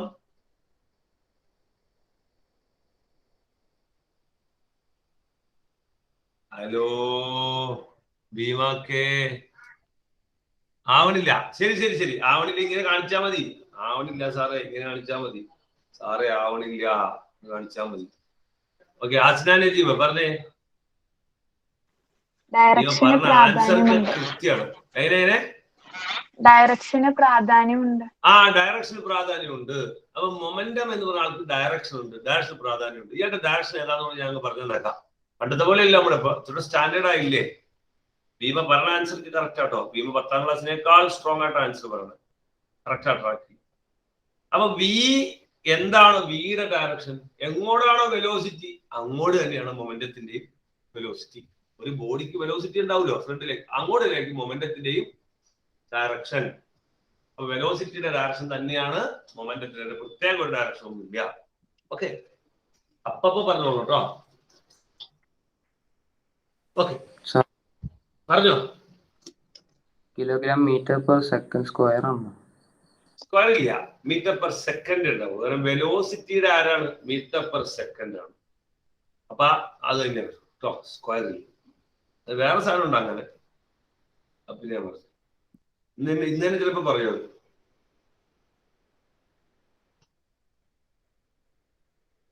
ഓക്കെ, ഞാൻ വേറെ ചോദ്യം ചെയ്യും. ഈ മുട്ടല്ലേ, മുട്ട, കോഴിമുട്ട. കോഴിമുട്ട നമ്മൾ കടയിൽ ചെല്ലുമ്പോ കോഴിമുട്ട വാങ്ങുക, ഒരു 50 കോഴിമുട്ട വാങ്ങാണ്. 50 കോഴിമുട്ട വാങ്ങാണ്. ഇവരെങ്ങനെ ഇത് പൊതിഞ്ഞ് തന്നെ? ആ പൊതിച്ചിലിന് വല്ല പ്രത്യേകത ഉണ്ടോ? ഇതുമായി ബന്ധപ്പെട്ട് പരിചയമുള്ളവർ അപ്പപ്പോ കൈവക്കുക. ഈ കോഴിമുട്ട പൊതിഞ്ഞ് തന്നെ എന്തെങ്കിലും ഒരു പ്രത്യേകത ഉണ്ടോ? എന്താ ആരോണ് അതിന്റെ പ്രത്യേകത? ഒരു ട്രെയിലായിരിക്കും തരുന്നത്. ട്രേ? അതെന്താ ട്രേ തരാൻ കാരണം? അതിന് ട്രേ തന്നെ ചുമ്മാ പൊതിഞ്ഞു. അല്ലെങ്കിൽ തിരിച്ച് വീട്ടിൽ വരുന്ന സമയത്ത് ഈ 2 മുട്ടയും കൂടെ കൊളൈഡ് ചെയ്ത് പൊട്ടാൻ സാധ്യതയുണ്ട്. ശരി, മുട്ട കൊളൈഡ് ചെയ്ത്. ഓ, ഭയങ്കര ഫിസിക്സ് ആണ്. മുട്ട കൊളൈഡ് ചെയ്ത് പൊട്ട. ശരിയാ, collision. Nothing but it is the collision. Right. Vision നമ്മൾ പഠിക്കും അടുത്ത ചാപ്റ്റർ. മുട്ട ഇടിച്ചാൽ പൊട്ടാൻ സാധ്യതയുണ്ട്. ശരി, ആ മുട്ട ഇടിച്ചാൽ പൊട്ടാതിരിക്കാൻ വേണ്ടി ട്രെയിൽ വെച്ച് തരും. ശരി, വേറെ എന്തെങ്കിലും പ്രത്യേകത പുതിയതിൽ കണ്ടിട്ടുണ്ടോ ആരെങ്കിലും? ട്രെയിൽ വെച്ച് തരും. ആബ്സല്യൂട്ട്ലി. എന്ന് പറഞ്ഞാൽ അതിൽ വലിയ കോൺ ഷേപ്പില് പേപ്പർ തന്നെ അങ്ങനെ വെക്കും. ശരി, എന്നിട്ട് വെറുതെ ഇങ്ങനെ മുട്ട വെച്ചിരും. വേറെ അതെന്തോ രാജ് ഒരു പേപ്പറില് ഇച്ചിരി വൈക്കോലൊക്കെ ഇട്ടിട്ട് വെച്ചേരും. yes, absolutely. ട്രീസ ആ ഒരു പേപ്പറിൽ നൂലൊക്കെ ചുറ്റി തരും. അതായത് ഈ ഒരു പോയിന്റ് എനിക്ക് വേണ്ട മെയിൻ പോയിന്റ്, ഈ വൈക്കോല് കുറെ ഇട്ടിട്ട് മുട്ട. ഗ്ലാസ് വെയർസ് വാങ്ങുന്നുണ്ട്. ഗ്ലാസ് നിങ്ങൾ കടയിൽ പോയി ഗ്ലാസ് വാങ്ങിച്ചാൽ ഒരു ഗ്ലാസ് ഇട്ട് പേപ്പറിൽ പൊതിയും. 10 ഗ്ലാസ് ഉണ്ടോ നോക്കുക. നമ്മൾ ചായ കുടിക്കുന്ന ഗ്ലാസ്, ഒരു ഗ്ലാസ് പേപ്പറിൽ പൊതിയും, അടുത്ത ഗ്ലാസും പേപ്പറിൽ പൊതിയും, 10 ഗ്ലാസും പേപ്പറിൽ പൊതിയും. എന്നിട്ട് എല്ലാം കൂടെ കവറിലിട്ട് തരും. അതൊന്ന്. വേറെ നിങ്ങൾ ഈ സാധനം കണ്ടിട്ടില്ലേ പൊട്ടിക്കണേ? ഏതാ? നമ്മുടെ മൊബൈൽ കവറും TV കവറൊക്കെ ഞെക്കി പൊട്ടിക്കുന്ന സാധനം. എന്തിനു വേണ്ടിയാ? ഞെക്കി പൊട്ടിക്കാൻ വേണ്ടി കൊടുത്തു വിടണേ. എന്തിനാ അത്? എന്താ സാധനം അത്? മൂസിനെ എന്താ സാധനം? എയർ ബബിൾസ് വരുന്ന ഒരു സാധനം. പൊട്ടാതിരിക്കാൻ ആ സാധനം അകത്തുള്ളതാണ്. അകത്തുള്ള സാധനം പൊട്ടാതിരിക്കാൻ യഥാർത്ഥത്തിൽ അതാണ്. അകത്തുള്ള സാധനം നിലത്ത് കാലുമ്പോൾ ഡാമേജ് സംഭവിക്കാതിരിക്കാൻ വേണ്ടിയാണ് ഈ എയർ ബബിൾസ് ഉള്ള സാധനത്തിൽ പൊതിയാണ്. എന്താ ഈ പൊട്ടൂലാത്ത? നിലത്താടുന്നതിന് ഈ വൈക്കോലുള്ളത് കൊണ്ട് മുട്ട എങ്ങനെയാ സേഫാണ്? വൈക്കോലുള്ളത് കൊണ്ട്. അല്ലെങ്കിൽ ഈ അതിന് വിളിക്കുന്ന പേരെന്താ അറിയോ? ഈ വൈക്കോലിനൊക്കെ വിളിക്കുക. അല്ലെങ്കിൽ പേപ്പർ ഇങ്ങനെ മുറിച്ചിട്ട് നടന്നാവും. നിങ്ങൾ ഈ ഫ്ലിപ്കാർട്ടിൽ നിന്ന് ചില സമയത്ത് ഫ്ലിപ്കാർട്ടിൽ നിന്നല്ലേ ഓൺലൈനിൽ ഇപ്പൊ കഴിച്ചുകൊണ്ട് ഓൺലൈനിൽ ചില സാധനങ്ങൾ വാങ്ങിക്കുമ്പോ ഭയങ്കര പൊതി കൊണ്ടേ തരും. വൈക്കോലൊക്കെ ഇട്ട് വൈക്കോലും പേപ്പർ ഇങ്ങനെ കീറിട്ടിട്ട് ചിലപ്പോ കല്ലും മരക്കഷ്ണമൊക്കെ ആയിരിക്കും.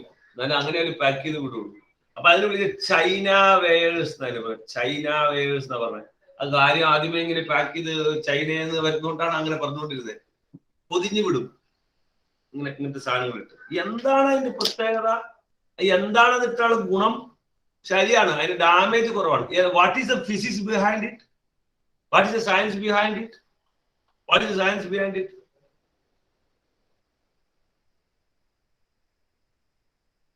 അറിയില്ല. ഒന്ന് പറഞ്ഞ ആരോൺ എന്തോ പറയാനുണ്ട്. ആരോൺ എന്താന്ന് പറഞ്ഞു? പറഞ്ഞത് മനസ്സിലായോ? പറഞ്ഞാൽ എന്ത് ശരിയാ തെറ്റോ? No problem. അത് മറ്റേ ഷാർപ്പ് അല്ലെങ്കിൽ സ്ട്രോങ് ആയിട്ടുള്ള ഒബ്ജക്ട്സിന്റെ അടുത്ത് കോൺടാക്ട് ഉണ്ടാവില്ല. ശരിയാണ്. ഫിസിക്സിലേക്ക് എത്തണമെന്നുള്ളൂ. നിങ്ങൾക്ക് ഐഡിയ അതാണ്. ഇടിക്കുമ്പോ കോണ്ടാക്ട് കുറയുന്നതാണ്. അതൊരു പോയിന്റ്. പിന്നെ ശരിക്കുള്ള ഫിസിക്സിലേക്ക് വരട്ടെ. മൊമെന്റം കുറവായിരിക്കും. ശരി, ഞാൻ വേറെ ഒരു ചോദ്യം. ഫുട്ബോൾ കളി. ശരിട്ടോ, ഫുട്ബോൾ കളി കേട്ടോ. ഫുട്ബോൾ കളിക്ക് ഗോളിയില്ലേ? ഗോളി ഇപ്പൊ നമ്മൾ ഫുട്ബോൾ ഇങ്ങനെ അടിക്കാൻ നോക്കും. അപ്പൊ ഗോളി ബോൾ പിടിക്കാൻ നിങ്ങൾ ശ്രദ്ധിച്ചിട്ടുണ്ടോ? ഇങ്ങനെ ബോൾ അവൻ പിടിച്ചാൽ ഇങ്ങനെ ബോൾ പിടിക്കണ എങ്ങനെയാണ് പ്രത്യേകത? അതിനൊന്ന് കാണിക്കാവോ? ബോൾ പിടിക്കുന്ന നല്ല സഡൻ ഷോട്ട്, അടുത്ത് നിന്നിട്ട് അടിക്കുന്ന നേരെയുള്ള ഷോട്ടായി അവൻ ബോൾ എങ്ങനെയായിരിക്കും പിടിക്കുന്നത്? ആരെങ്കിലും ഒന്ന് കാണിക്കാവോ? അതിൽ ഊജിബ് കാണിച്ചത്. ഐഷയ്ക്ക് അറിയാലോ, ഐഷയ്ക്ക് കാണിക്കുന്നുണ്ടല്ലോ, ആൺകുട്ടികൾ കാണിക്കുന്നുണ്ടല്ലോ. എങ്ങനെ പിടിക്കണേ? ഇങ്ങനെ ബോൾ പിടിക്കണേ എന്ന് കാണിച്ച് എങ്ങനെയാ ബോൾ പിടിക്കണേ? വേറൊരു എക്സാമ്പിൾ പറയാം. ക്രിക്കറ്റ് കളിയിൽ ഷോർട്ടിൽ ഫീൽഡ് ചെയ്യുമ്പോൾ, തൊട്ടടുത്ത് ഫീൽഡ് ചെയ്യുമ്പോൾ, കവറിൽ ഷോർട്ടിൽ ഫീൽഡ് അല്ലെങ്കിൽ സ്ലിപ്പിൽ ഫീൽഡ് ചെയ്യുമ്പോൾ ഒക്കെ ക്യാച്ച് ചെയ്യണ എങ്ങനെയാ? ഇങ്ങനെ ക്യാച്ച് ചെയ്താണ്ടല്ലോ, ഒരു ക്യാച്ച് ചെയ്യാനാ പിന്നെ കൈ ഉണ്ടാവുള്ളൂ. ഇങ്ങനെ ക്യാച്ച് ചെയ്യരുത്. ഇങ്ങനെ ക്യാച്ച് ചെയ്യാൻ പിന്നെ ക്യാച്ച് ചെയ്യണം. എങ്ങനെ ക്യാച്ച് ചെയ്യണം? ഇങ്ങനെ ക്യാച്ച് എടുക്കണം. ഷോർട്ടിൽ അങ്ങനെ കൈ ഇങ്ങനെ ബാക്കിലേക്ക് വലിക്കണം. അങ്ങനെയാ. ഫുട്ബോൾ ഇങ്ങനെ പിടിച്ചാണ്ടല്ലോ കൈ അപ്പത്തിന് ഒടിഞ്ഞു, ഇങ്ങനെ ഒടിഞ്ഞു. അങ്ങനെ പിടിക്കാൻ വേണ്ട. ഫുട്ബോൾ അടിക്കുമ്പോ എങ്ങനെ അടിക്കുന്നത്? ഇങ്ങനെ. എന്തിനാ? What is the physics behind it? Gauri, what is the physics behind it? For every action, there is equal and opposite reaction. Absolutely. It is there.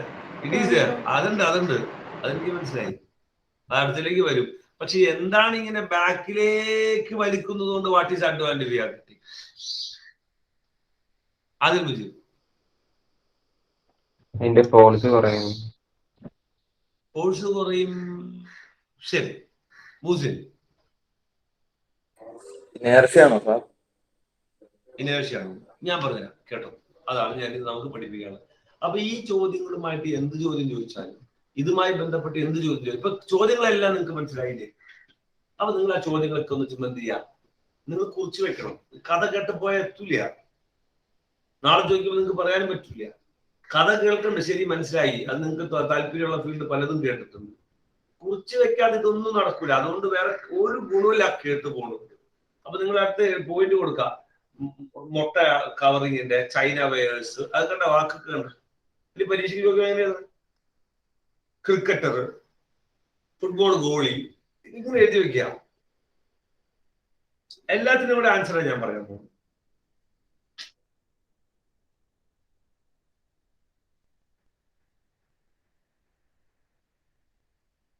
Okay, ശ്രദ്ധിച്ചോട്ടോ. എന്താ അപ്പുറം പറയാം. നമ്മൾ പറയുന്നത്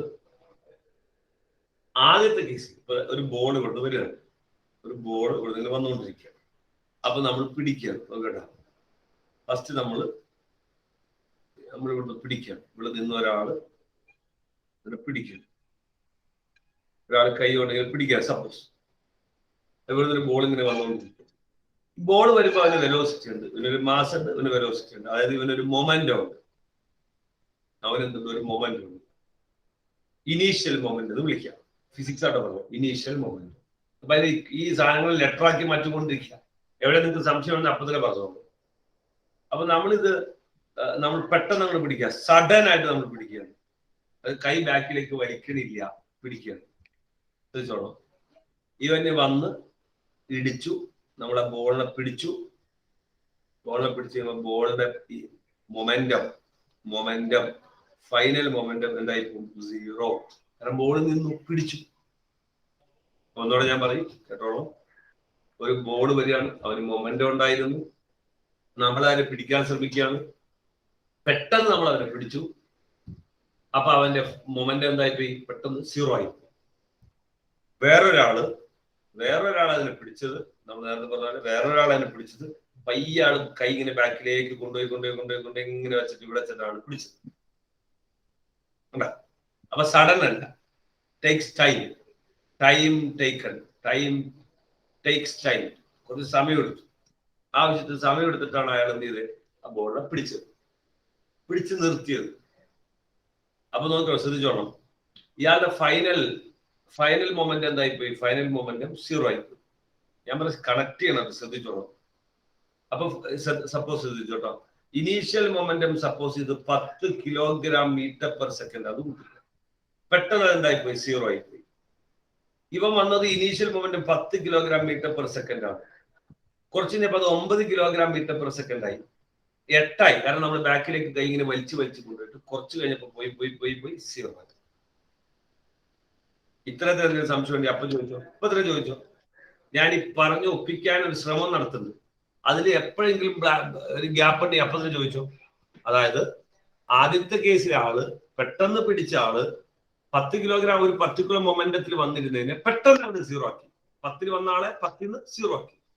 മറ്റേ കൈ ബാക്കിലേക്ക് വലിച്ച ആള് 10 ആദ്യ ആള് 9 ആക്കി, പിന്നെ ആള് 8 ആക്കി, പിന്നെ ആള് 7 ആക്കി. ഇങ്ങനെ ബാക്കിലേക്ക് കൊടുത്ത് 0 ആക്കി. രണ്ടും 0 ആവണല്ലോ, ബോൾ നിൽക്കണല്ലോ. Clear okay. ആദ്യത്തെ ആൾക്ക് കൈക്ക് കാര്യമായ പരിക്കുണ്ടാവും. കൈ വേദന എടുക്കും, കൈ ചിലപ്പോൾ ഒടിയും, കൈ ചിലപ്പോൾ പൊളിഞ്ഞു പോകും, കുറെ പ്രശ്നങ്ങൾ. കൈ കീറിപ്പോവും. സ്ലിപ്പിലേക്ക് നിൽക്കുമ്പോൾ കൈയുടെ വിരലിൽ കീറിപ്പോവും. ക്രിക്കറ്റ് കളിക്കുന്നവർക്കറിയാം, ഞങ്ങൾക്ക് ക്രിക്കറ്റ് കളിച്ചുകൊണ്ടിരുന്നത്. ഫുട്ബോൾ എനിക്ക് അത്ര പരിചയം. കൈ ഒടിഞ്ഞു പോകും ഫുട്ബോൾ, ഞാൻ പറഞ്ഞില്ലേ. കാരണം ഇവിടെ ഫോഴ്സ് ഹൈ ആയിരിക്കും. ഈ ബോൾ കൊടുക്കുന്ന ഫോഴ്സ് ഹൈ ആയിരിക്കും. ഇവിടെ ബോൾ കൊടുക്കുന്ന ഫോഴ്സ് ലോ ആയിരിക്കും. രണ്ട് കേസാണ്. ആദ്യത്തെ കേസിൽ ബോള് അല്ലെങ്കിൽ ആ വരുന്ന ആള് ഉണ്ടാക്കുന്ന ഫോഴ്സ്, കൊടുക്കുന്ന ഫോഴ്സ് ഹൈ ആയിരിക്കും. രണ്ടാമത്തേല് ആള് കൊടുക്കുന്ന നമ്മുടെ കയ്യിൽ വന്ന് ഇടിക്കുമ്പോൾ കയ്യിൽ കൊടുക്കുന്ന ഫോഴ്സ് കുറവാണ്. അത് എത്രത്തോളം ബാക്കിലേക്ക് വലിക്കാവുന്നോ അത്രയും കുറയും. ക്ലിയർ? ഞാൻ പറയുന്നത് ഇങ്ങനെ കേട്ടാ പോരാ, മനസ്സിലാവണ കോലത്തിൽ എഴുതണം. ഇല്ലെങ്കിൽ നാളെ വായിക്കുമ്പോൾ ഈ എടുത്ത സമയമൊക്കെ വെറുതെ പോകും. ഇത് നിങ്ങൾക്ക് എന്ത് പഠിക്കണം എന്ന് അറിയില്ല. അപ്പൊ നിങ്ങൾ ആരെങ്കിലും പ്രിന്റർ നോട്ട് എടുക്കും, എന്നിട്ട് അത് കാണാതെ പഠിക്കും. കേട്ടതോ വേറെ ആയിരിക്കും. അങ്ങനെയാണ് പകുതി കുട്ടികൾക്ക് സംഭവിക്കുന്നത്. നോട്ട്ബുക്ക് പക്ക ഉണ്ടാവില്ല. എന്നിട്ട് ഈ ക്ലാസ് കേൾക്കുന്നത് രാവിലെ 5 കഷ്ടപ്പെടുന്നൊന്നും ഉണ്ടാവില്ല. അവസാനം ഏതെങ്കിലും ടീച്ചർ എന്തെങ്കിലും പ്രിന്റർ നോട്ട് കൊടുക്കുന്നത് കാണാതെ പഠിക്കും. അപ്പോഴും കിട്ടും എന്തെങ്കിലും. ഓക്കെ, ശരി. അത് രണ്ടാ. അപ്പൊ ഓരോരുത്തരും ഫോഴ്സ്. ഞാൻ ചോദിക്കട്ടെ, അപ്പൊ ഈ ആക്ട് ചെയ്യുന്ന ഫോഴ്സ് ആരെയാണ് ഡിപ്പെൻഡ് ചെയ്യുന്നത്? ഇനിയാണ് പോയിന്റ്. ആക്ട് ചെയ്യുന്ന ഫോഴ്സ് ആരെയാണ് ഡിപ്പെൻഡ് ചെയ്യുന്നത്? ഈ എല്ലാവരും പറയണം. ഈ ക്ലാസ് ഇത്ര നേരം കേട്ടോണ്ടിരുന്ന എല്ലാവരും കൈ പൊക്കേണ്ടതാണ്. എന്താ സംശയം? എല്ലാവരും പൊക്കേണ്ടതല്ലേ കൈ? എല്ലാവരും ഒരേപോലെ കേട്ടോ, ആർക്കും സംശയം ഉണ്ടായില്ലോ. എന്നിട്ട് ഞാൻ ചോദിക്കുമ്പോ ആരും പറയുന്നത് 4 3 പേര് കൈ പൊക്കും. അതിന്റെ അടുത്ത് അവർ മാത്രം ശ്രദ്ധിച്ചോളുന്ന. അല്ലെങ്കിൽ എന്താ അതിന്റെ ഒരു സൈക്കോളജി എനിക്ക് മനസ്സിലാവണില്ല. ആ എമിൻ കൈ പൊക്കണില്ല, ഹസന നജീബ് കൈ പൊക്കണില്ല. ഇതൊന്നും നിങ്ങളൊന്നും കേട്ടില്ല. അപ്പേ നിങ്ങളൊന്നും ഇത് കേട്ടില്ലേ? ഞാൻ പറയണൊന്നും കേട്ടിട്ടില്ലേ? മൂസിൻ കൈ പൊക്കണ ഞാൻ കണ്ടില്ല. ഞാനീ പറയണ്ടേ? പറയണല്ലോ. അല്ലെങ്കിൽ മനസ്സിലായില്ല എന്ന് ആദ്യം ചോദിക്കണത്. രണ്ടുമില്ലല്ലോ. രണ്ടുമില്ല. ആ സാറെന്തോ പറയണു, നമ്മളെന്തോ. ഓക്കെ, ഒന്ന് പറഞ്ഞ ആനന്ദ് പി എം എന്ന് പറഞ്ഞേ. അപ്പൊ ഇവിടെ ആക്ട് ചെയ്യുന്ന ഫോഴ്സ് ആരെയാണ് ഡിപ്പെൻഡ് ചെയ്യുന്നത്? ടൈമിനെ. വളരെ ഇമ്പോർട്ടന്റ് കേട്ടോ. ആക്ട് ചെയ്യുന്ന ഫോഴ്സ് അവൻ പറഞ്ഞ ടൈമിനെ. എന്തിനു വേണ്ടിയുള്ള ടൈം ഒന്ന് പറഞ്ഞ ഏഞ്ചൽ ബേബി. എന്തിന്റെ സമയമാണ്? എന്തിനു വേണ്ടിയുള്ള സമയമാണ്?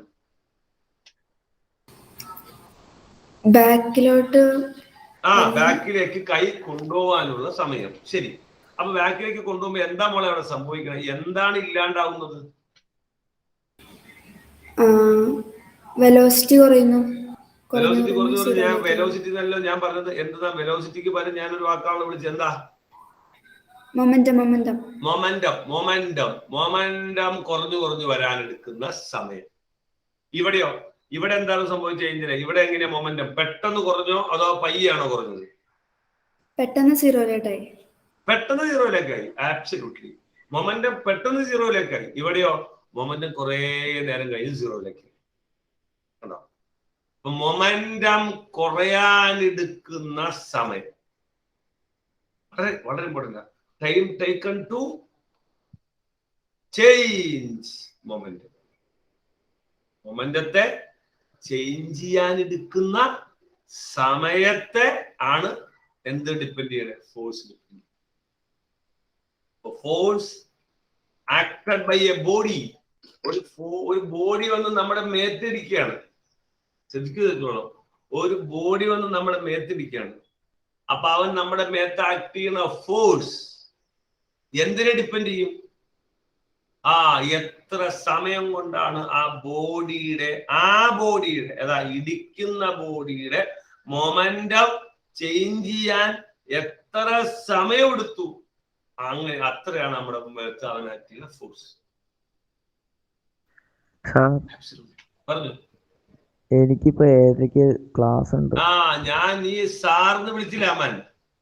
അപ്പൊ ഞാൻ ഓർത്തു എന്താണെന്നറിയോ, നിനക്ക് പോകാൻ വേണ്ടിയാണ്. അതെ, അല്ലാതെ നീ ഇതുവരെ ഡൗട്ട് ചോദിച്ചിട്ടില്ലല്ലോ. അല്ല, ഞാൻ ഓർത്തു അമ്മാൻ ഡൗട്ട് ചോദിക്കാനോ സാറെന്നോ.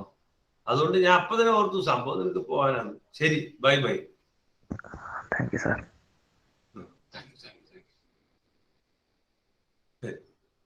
കേട്ടോ? അപ്പൊ എന്തിനു വേണ്ടിയാ ഫോഴ്സ്? എന്തിനു വേണ്ടിയാ? Time taken to change the moment. ശരിക്കും ശ്രദ്ധിച്ചോളൂ. സംശയം ഇപ്പൊ പറയണ്ട. ഞാൻ ഇതിന്റെ മുകളിലേക്ക് ചവിട്ടാൻ പോവാണ്. അടുത്തത് വെക്കണതിന് മുമ്പ് ഞാൻ ഇത് ശരിയായോന്നാ ഈ ചോദിക്കണേ. ക്ലിയർലി പറഞ്ഞോളൂ. അടുത്തേക്ക് വെക്കരുത്. സംശയത്തിന്റെ മുകളിലേക്ക് വെപ്പിക്കരുത് സാറിന്റെ കാല്. മുട്ട കൊണ്ടുണ്ട് മറ്റേ വൈക്കോല് കുറച്ച് ഉറക്ക പറഞ്ഞ് കേൾക്കണല്ലോ. മറ്റേ മുട്ട പൊഴിയുമ്പോ അതിനകത്തേക്ക് വരാം അതിനകത്തേക്ക് ഞാൻ വരാം, ആ ചോദ്യത്തിലേക്ക് വരാം. അപ്പൊ time taken to change moment, momentum change ചെയ്യാനുള്ള സമയമാണ് ഈ ബോഡി. അപ്പൊ അത് മാറിപ്പോയത് പിള്ളേർക്ക്. ഒരു ബോഡി വന്ന് എവിടെയെങ്കിലും ഇടിക്കുമ്പോൾ ആ ബോഡി അവിടെ കൊടുക്കുന്ന ഫോഴ്സ് ആ ബോഡിയുടെ മൊമെന്റം ചേഞ്ച് ചെയ്യാൻ എത്ര സമയം എടുത്തു അതുമായി ബന്ധമുണ്ട്. അതിനെ മാത്തമാറ്റിക്കലി എങ്ങനെ എഴുതുന്നറിയോ? എഫ് എന്ന് പറഞ്ഞ സാധനം ഡയറക്ട്ലി പ്രൊപ്പോർഷൻ, അതായത് ബന്ധമുണ്ട്. ആർക്ക്? മൊമെന്റം ചേഞ്ച് ചെയ്യാൻ എടുത്ത സമയത്ത് എങ്ങനെ എഴുതുന്നറിയോ? പി ചേഞ്ച് ചെയ്യാന്ന് വെച്ചാൽ അതിന്റെ ലെറ്റർ ആണ് ഡി. ഞാൻ ഇങ്ങനെ എഴുതിയിട്ടുണ്ട്, ഇങ്ങനെ ഇതിനു മുമ്പ് എഴുതിയിട്ടുണ്ടോ നോക്കിയേ. Acceleration is equal to D V by D T. ഇങ്ങനെ ഞാൻ എഴുതിപ്പിച്ചിട്ടുണ്ടോ? ഇല്ല. ഞാൻ പറഞ്ഞുതരാം, പേടിക്കണ്ട, മാത്സ് വരുവാണ്. അതാണ് പുതിയ പുതിയ കാര്യങ്ങൾ ഞാൻ മുകളിൽ വെക്കുമെന്ന് പറയണേ. പുതിയ പുതിയ കാര്യങ്ങളെ മുകളിലേക്ക് വെക്കണേ. ഡി പി എന്ന് എവിടെയും കണ്ടാൽ, സ്മോൾ ലെറ്റർ ഡി എവിടെയും കണ്ടാൽ, ഇത് മാത്സിന്റെ പേര് ഡിഫറൻഷിയേഷൻ എന്നാണ്. നിങ്ങൾ പഠിക്കും. ഇതാണ് ഇനി മാത്സ് പഠിക്കാനുള്ള ഫുൾ ഡിഫറൻഷിയേഷൻ. ചേഞ്ച് എന്നാണ് അർത്ഥം, ചേഞ്ച്. അപ്പൊ D P by D T എന്ന് എഴുതിയ എന്താ അർത്ഥം എന്നറിയാം? Rate of change of moment. വളരെ ഇമ്പോർട്ടൻറ്റ് മാത്തമാറ്റിക്കൽ കോൺസെപ്റ്റ് ആണ്. അതൊന്നും വിട്ടുപോകരുത്, ഒരു കാരണവശാലും വിട്ടുപോകരുത്. Rate of change of momentum എന്നാണ് ഏതിനെ വിളിക്കുന്നത്? ഡി പി ബൈ ഡി ടിനെ വിളിക്കുന്നത് റേറ്റ് ഓഫ് ചേഞ്ച്. അപ്പൊ ഡി വി ബൈ ഡി ടിനെ വിളിക്കുന്നത് rate of change of velocity. Rate change താഴെ കിടക്കുന്ന ടൈമിനാണ് റേറ്റ് എന്ന് പറയുന്നത്, അളവ്. Rate of change of velocity acceleration. Rate of change of displacement എന്ന് വെച്ചാൽ ആരായിരിക്കും? അപ്പോ വെലോസിറ്റി. എന്താ? Rate of change of displacement velocity, rate of change of velocity acceleration, rate of change of momentum, അതാണ് D P by D T. നല്ല fresh ആയിട്ട് കയറണത്, തലയിലേക്ക് അങ്ങനെ കയറണം. മനസ്സിലാകത്തന്നെ ഇപ്പൊ തന്നെ ചോദിച്ചോളൂ, അപ്പൊ തന്നെ ചോദിച്ചോളൂ.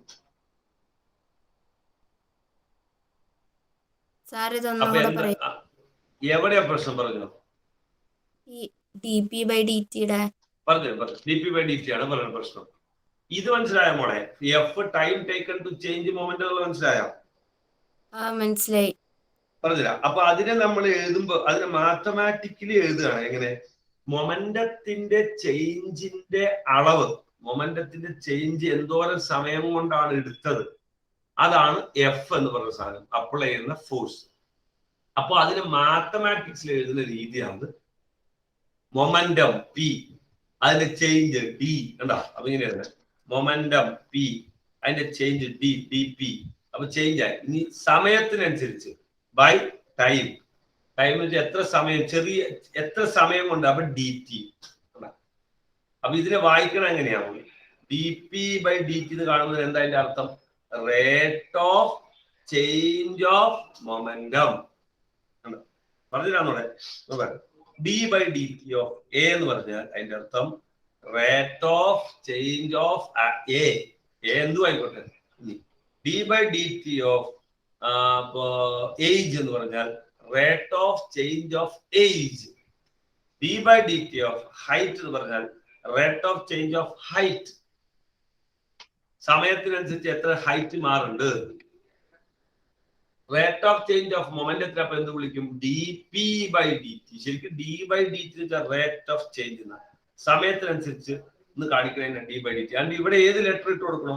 ഇത് വെലോസിറ്റി ആണ്. Rate of change of velocity, rate of change of displacement, അങ്ങനെയാണ് ഇതിനെ വായിക്കുന്നത്. ക്ലിയർ? ക്ലിയർ? അനന്ത് പറഞ്ഞേ.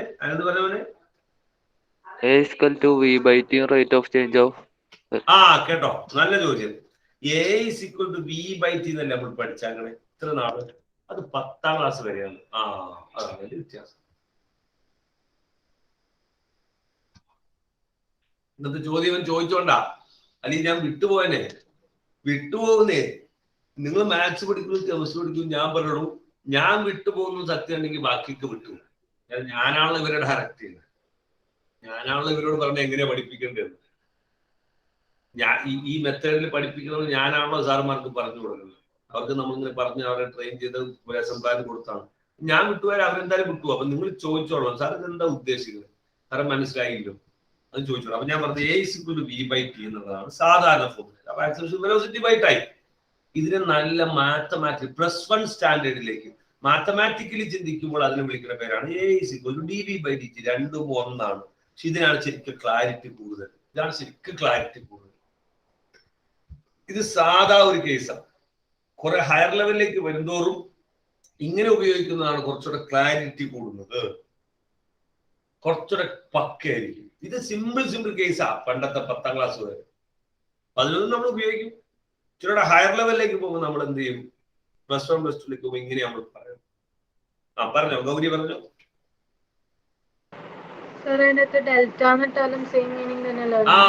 അത് വേറെ സാധനം. ഈ ഡിയുടെ വേറെ സാധനം ഡെൽറ്റ. ചോദിച്ചു നമുക്ക്. ഡി എന്ന് പറയാൻ ശരിക്കും സ്മോൾ ലെറ്ററും ഈ ഡിയും ഡെൽറ്റയും ഗ്രീക്ക് ലെറ്റേഴ്സാണ്. ഇപ്പൊ നമ്മൾ ക്യാപിറ്റൽ എ സ്മോൾ ലെറ്റർ എങ്ങനെയാ, അതുപോലെ തന്നെ ഈ ഡിയും. ഇത് ക്യാപിറ്റൽ ലെറ്ററും ഇത് സ്മോൾ ലെറ്ററും. രണ്ടും ചേഞ്ച് എന്ന അർത്ഥം. ഇത് ഗ്രീക്ക് ലെറ്ററാ. തീർച്ചയാതെ നീ എഴുതണട്ടോ. ഇതൊക്കെ റെഡി ആയിട്ട് ഇരിക്കാൻ പോലെ എഴുതണം. ചോദിക്കുമ്പോ അറിയില്ല എന്ന് മാത്രം പറയരുത്. എന്ന് ചോദിക്കുമ്പോ അറിയില്ല എന്ന് മാത്രം പറയരുത്. മാറി വേണ്ട. ഓക്കെ, ആദ്യമൊക്കെ അറിയില്ല എന്ന് പറയാം, നോ പ്രോബ്ലം. അപ്പോ F is directly proportional to dP/dt. ഈ ലോ ആണ് ദുൽഫുക്കാരെ second law of motion.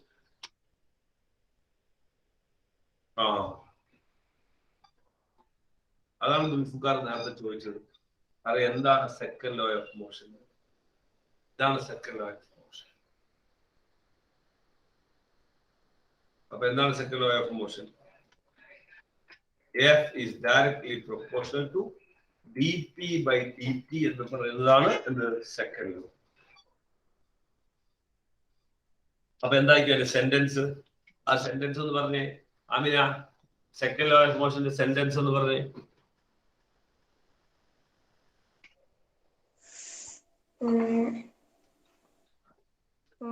Force is directly proportional to the time taken to change momentum. അങ്ങനെ വേണ്ട, ഒറ്റ വാക്യാ പറഞ്ഞല്ലോ. d/dt ഒറ്റ വാക്യാ പറഞ്ഞില്ല. എന്താ ടൈം ടേക്കൻ എന്ന് പറയണ്ടല്ലോ. Rate of change of momentum. അതാണ്. The force exerted by a body is directly proportional to its rate of change of momentum. ഇതാണ് സെക്കൻഡ് ഫോർ സയന്റിസ്റ്റ്. ന്യൂട്ടൺ തന്നെ.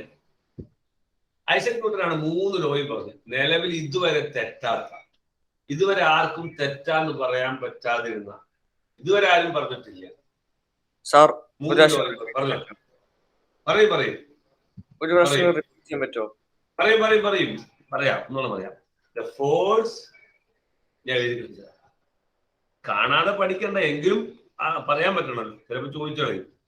Force exerted by a body is directly proportional to its, അവന്റെ rate of change of momentum.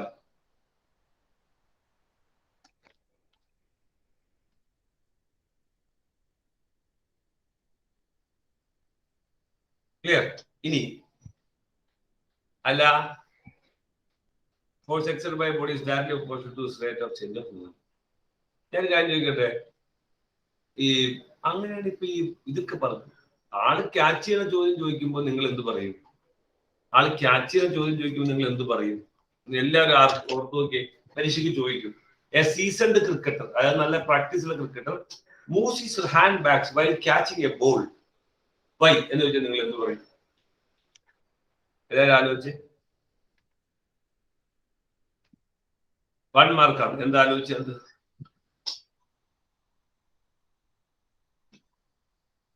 ഒന്ന് പറഞ്ഞേ.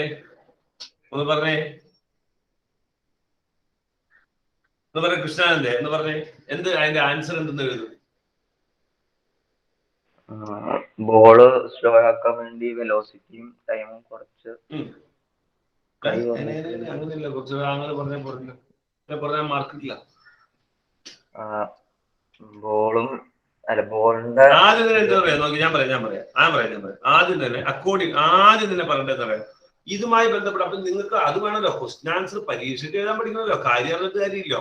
ഏത് question ഇങ്ങനത്തെ ഞാൻ പറയാം, China വെയേഴ്സിന്റെയോ not ചെയ്തോളൂ കേട്ടോ, നോട്ട് ചെയ്ത കുറിച്ച് പറയാനില്ല കേട്ടോ. ചൈന വെയേഴ്സോ മുട്ടയോ അല്ലെങ്കിൽ നേരെ ഗ്ലാസോ എയർ ബബിൾസ് ഉള്ള കവറിങ്ങോ എന്ത് ചോദ്യം ഇതിന്റെ ചോദിച്ചാലും, അല്ലെങ്കിൽ മണലിലേക്ക് വീഴുന്നത്. എന്തുകൊണ്ടാണ് ഹൈ ജമ്പ് ചാടുമ്പോൾ മണലിലേക്ക് ഇടുന്നത്? മണലിലേക്ക് ചാടുമ്പോൾ എന്തുകൊണ്ടാണ് അപകടം കുറവ്? ഇന്നത്തെ എന്ത് ചോദ്യം ചോദിച്ചാലും നമ്മൾ പറയുന്നത് according to second law of ന്യൂട്ടന്റെ സെക്കൻഡ് ലോ ഓഫ് മോഷൻ വെച്ചിട്ട് F is directly proportional to dp by dt. That is force. അത് എഴുതിക്കോളും. Exerted is directly proportional to rate of change of momentum. ആദ്യം തന്നെ അതങ്ങോട്ട് എഴുതുക. ഫസ്റ്റ് അതന്നെ എഴുതുക. അപ്പൊ തന്നെ 90% മാർക്ക് കിട്ടും. 2 മാർക്കിന്റെ ക്വസ്റ്റ്യൻ ആണെങ്കിൽ 1.5 മാർക്കും തരും. ആദ്യം തന്നെ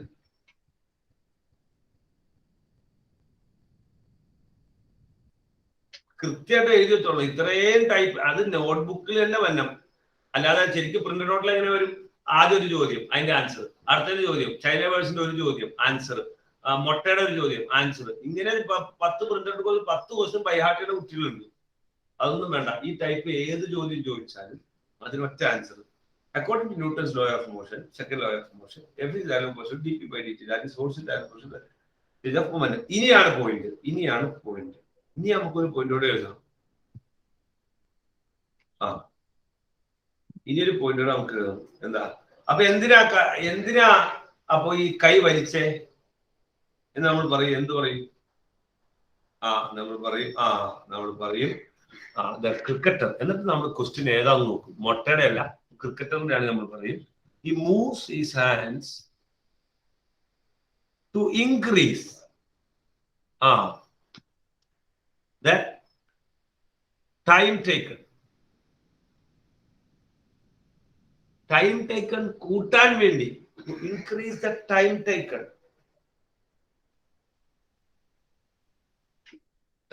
കൂട്ടാൻ വേണ്ടി. ഇനി നിങ്ങൾ ശരിക്കും എല്ലാവരും ശ്രദ്ധിച്ചോ, ഇവിടെ നോക്കിയോ.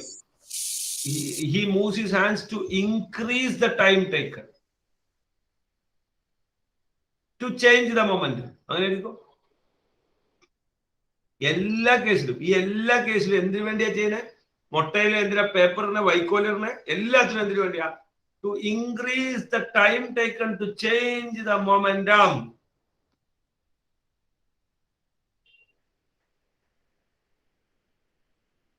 മൊമെന്റത്തിന്റെ ചേഞ്ചിന്റെ സമയം കൂട്ടാൻ. എല്ലാ ശരിക്കും ശ്രദ്ധിച്ചോട്ടോ. ഞാൻ പോയിന്റ് പറയും. നമുക്ക് പരീക്ഷയ്ക്ക് എഴുതാൻ മാർക്ക് കിട്ടാൻ എളുപ്പമേ പറഞ്ഞത്. സമയം കൂട്ടാനാണ് ആള് ബാക്കിലേക്ക് കൈ വലിച്ചത്. സമയം കൂട്ടാനാണ് വൈക്കോലിടുന്നത്. എന്ത് സമയം? മുട്ട ചെന്നിട്ടുണ്ടല്ലോ, നേരെ ഫ്ലോറിലേക്ക് ഇടിക്കുമ്പോ, ആരോട് പറഞ്ഞ കൊളൈഡ് ചെയ്യുമ്പോ, മുട്ടകൾ തമ്മിൽ കൊളൈഡ് ചെയ്യുമ്പോ നേരെ ഇടി കിട്ടി, നേരെ അങ്ങോട്ട് കട്ടാവരുത്. ആള് ക്യാച്ച് ചെയ്ത പോലെ, പെട്ടെന്ന് ക്യാച്ച് ചെയ്ത പോലെ സംഭവിക്കരുത്. അപ്പൊ ഈ വൈക്കോൽ ഉണ്ടെങ്കിൽ എന്ത് ചെയ്യും? വൈക്കോൽ ഇടിക്കുന്നതിന്റെ സമയം അങ്ങോട്ട് കൂട്ടും. അങ്ങനെ വൈക്കോലിന്ന് പ്രസ്സായിട്ട് വേണ്ടി ചെന്ന് ഇടിക്കാൻ. എയർ ബബിൾ എന്തിനാ ഇടണേ? നിങ്ങൾ ശരിക്കും മനസ്സിലാവണ പോലത്തെ എഴുതിക്കോളണം. എയർ അങ്ങോട്ട് ഞെങ്ങിട്ടാ ചെല്ലുള്ളൂ, ചെന്ന് ഇടിക്കുള്ളൂ. അപ്പൊ ടൈം കൂട്ടും. പോയിന്റ് അതാണ്.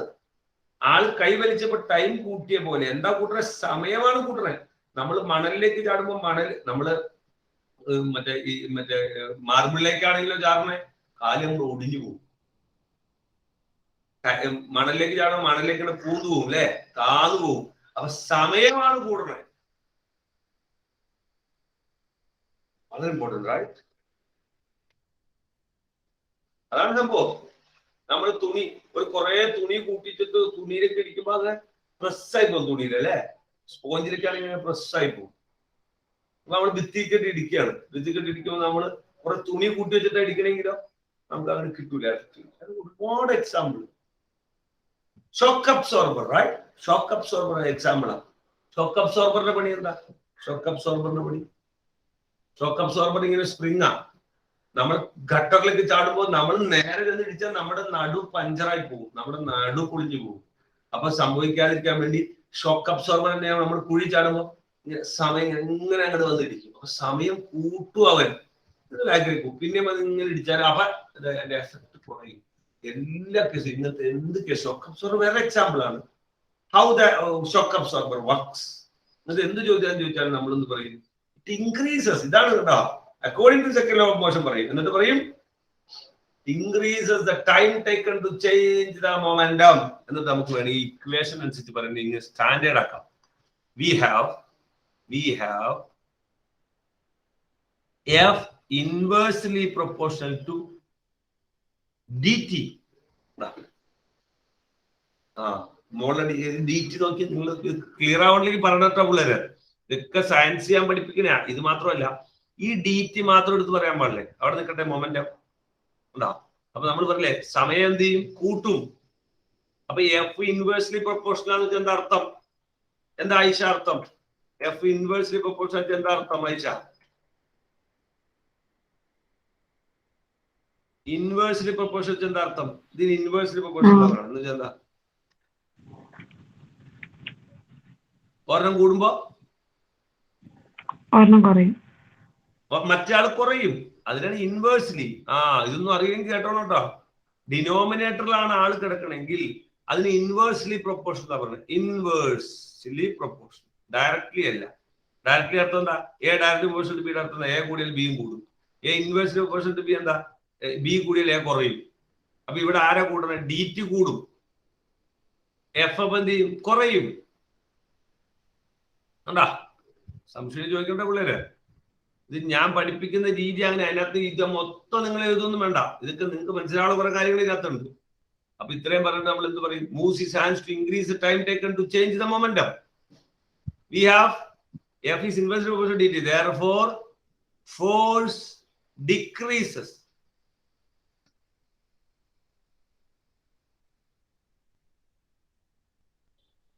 അങ്ങനെ ഫോഴ്സ് കുറയും. ഫോഴ്സ് പറഞ്ഞാൽ ക്രിക്കറ്ററിന്റെ കൈയാണെങ്കിൽ വേദന എടുക്കൂല, മുട്ടയാണെങ്കിൽ പൊട്ടൂല, ഗ്ലാസ് ആണെങ്കിൽ പൊട്ടൂല. അങ്ങനെ ഇട്ട് protects the object inside it എന്ന് കവറിംഗിൽ പറയാം. ക്യാച്ച് ചെയ്ത കേസ് നമ്മൾ പറയും therefore the ball will not exert high force over the hand. ഇത് നിങ്ങളുടെ സെന്റൻസ്. ഇത്രയാണ് അതിനകത്ത് ഐഡിയ വരുന്നത്. സംശയം പറയാൻ ക്ലിയർ? അപ്പൊ ഒരു 2 മിനിറ്റ് മുമ്പ് ഞാൻ ഇറങ്ങാണ്. ജോൺ സാർ നിങ്ങളുടെ ജോൺ സാർ എന്ന് വെച്ചാൽ നിങ്ങൾക്ക് ബൈ വീക്കിലി നമ്മുടെ അക്കാഡമിക് കോർഡിനേറ്റർ ആയി നമ്മുടെ ജോൺ സാറാണുള്ളത്. അതായത് നിങ്ങളുടെ എക്സാമുകൾ, നിങ്ങളുടെ പെർഫോമൻസ് ഓരോ ബൈ വീക്കിലി കഴിയുമ്പോൾ നിങ്ങൾ എങ്ങനെയാണ് പെർഫോം ചെയ്യണത്, അതിന് എന്തൊക്കെ പെർഫോം ചെയ്യണതിൽ എന്തൊക്കെ പ്രശ്നങ്ങളാണ് ഉള്ളത്, അതിന്റെ മാർക്ക് നോക്കും, പാരന്റ്സിനെ വിളിക്കുന്നത്. അതുപോലെ റെമഡി എന്ന് പറഞ്ഞ കുറച്ച് പ്രോഗ്രാമുകളുണ്ട്. അതായത് നിങ്ങൾ ബൈ വീക്കിലേക്ക് ഫെയിൽ ആയ ബൈ വീക്കിലി എന്ന് പറഞ്ഞ സാധനം പിള്ളേർ രണ്ടാഴ്ച കൂടുമ്പോൾ പരീക്ഷ. അതാണ് ഏറ്റവും ഇമ്പോർട്ടന്റ്. കാരണം ഇതിപ്പോ കാര്യങ്ങൾ മനസ്സിലാക്കി തരാന്നുള്ളത് ക്ലാസിന്റെ പെർഫോമൻസ്. അധ്യാപകർ നിങ്ങൾ ചോദിക്കുന്ന കാര്യങ്ങൾ മനസ്സിലാക്കണം, നോട്ട് എഴുതുന്നു. 2 ആഴ്ച കൂടുമ്പോൾ കൃത്യ പരീക്ഷ നടക്കണം. പരീക്ഷയ്ക്ക് നിങ്ങളെ കൊണ്ട് പഠിപ്പിക്കണമെങ്കിൽ നിങ്ങൾ തച്ചിരിക്കണം. അത് ഏറ്റവും വലിയ ഇനേഴ്ഷ്യയാണ്. നിങ്ങൾ പഠിക്കില്ല എന്നുള്ളത് സമയം ചെലവഴിക്കുന്ന ഇനേഴ്ഷ്യയാണ്. അപ്പൊ സമയം ചെലവഴിക്കാൻ വേണ്ടിയാണ് ബൈ വീക്കിലി വെക്കണേ. ബൈ വീക്കിലേക്ക് റിസൾട്ട് ഫെയിൽ ആണെങ്കിൽ പല സ്റ്റേജസ് ഉണ്ട്. കുറച്ചുപേരെ ഇമ്പോസിഷൻ ആയിരിക്കും. ഏറ്റവും ലാസ്റ്റ് സ്റ്റേജ് എന്ന് പറയുന്നത് ഇവിടെ കൊണ്ടുവരും.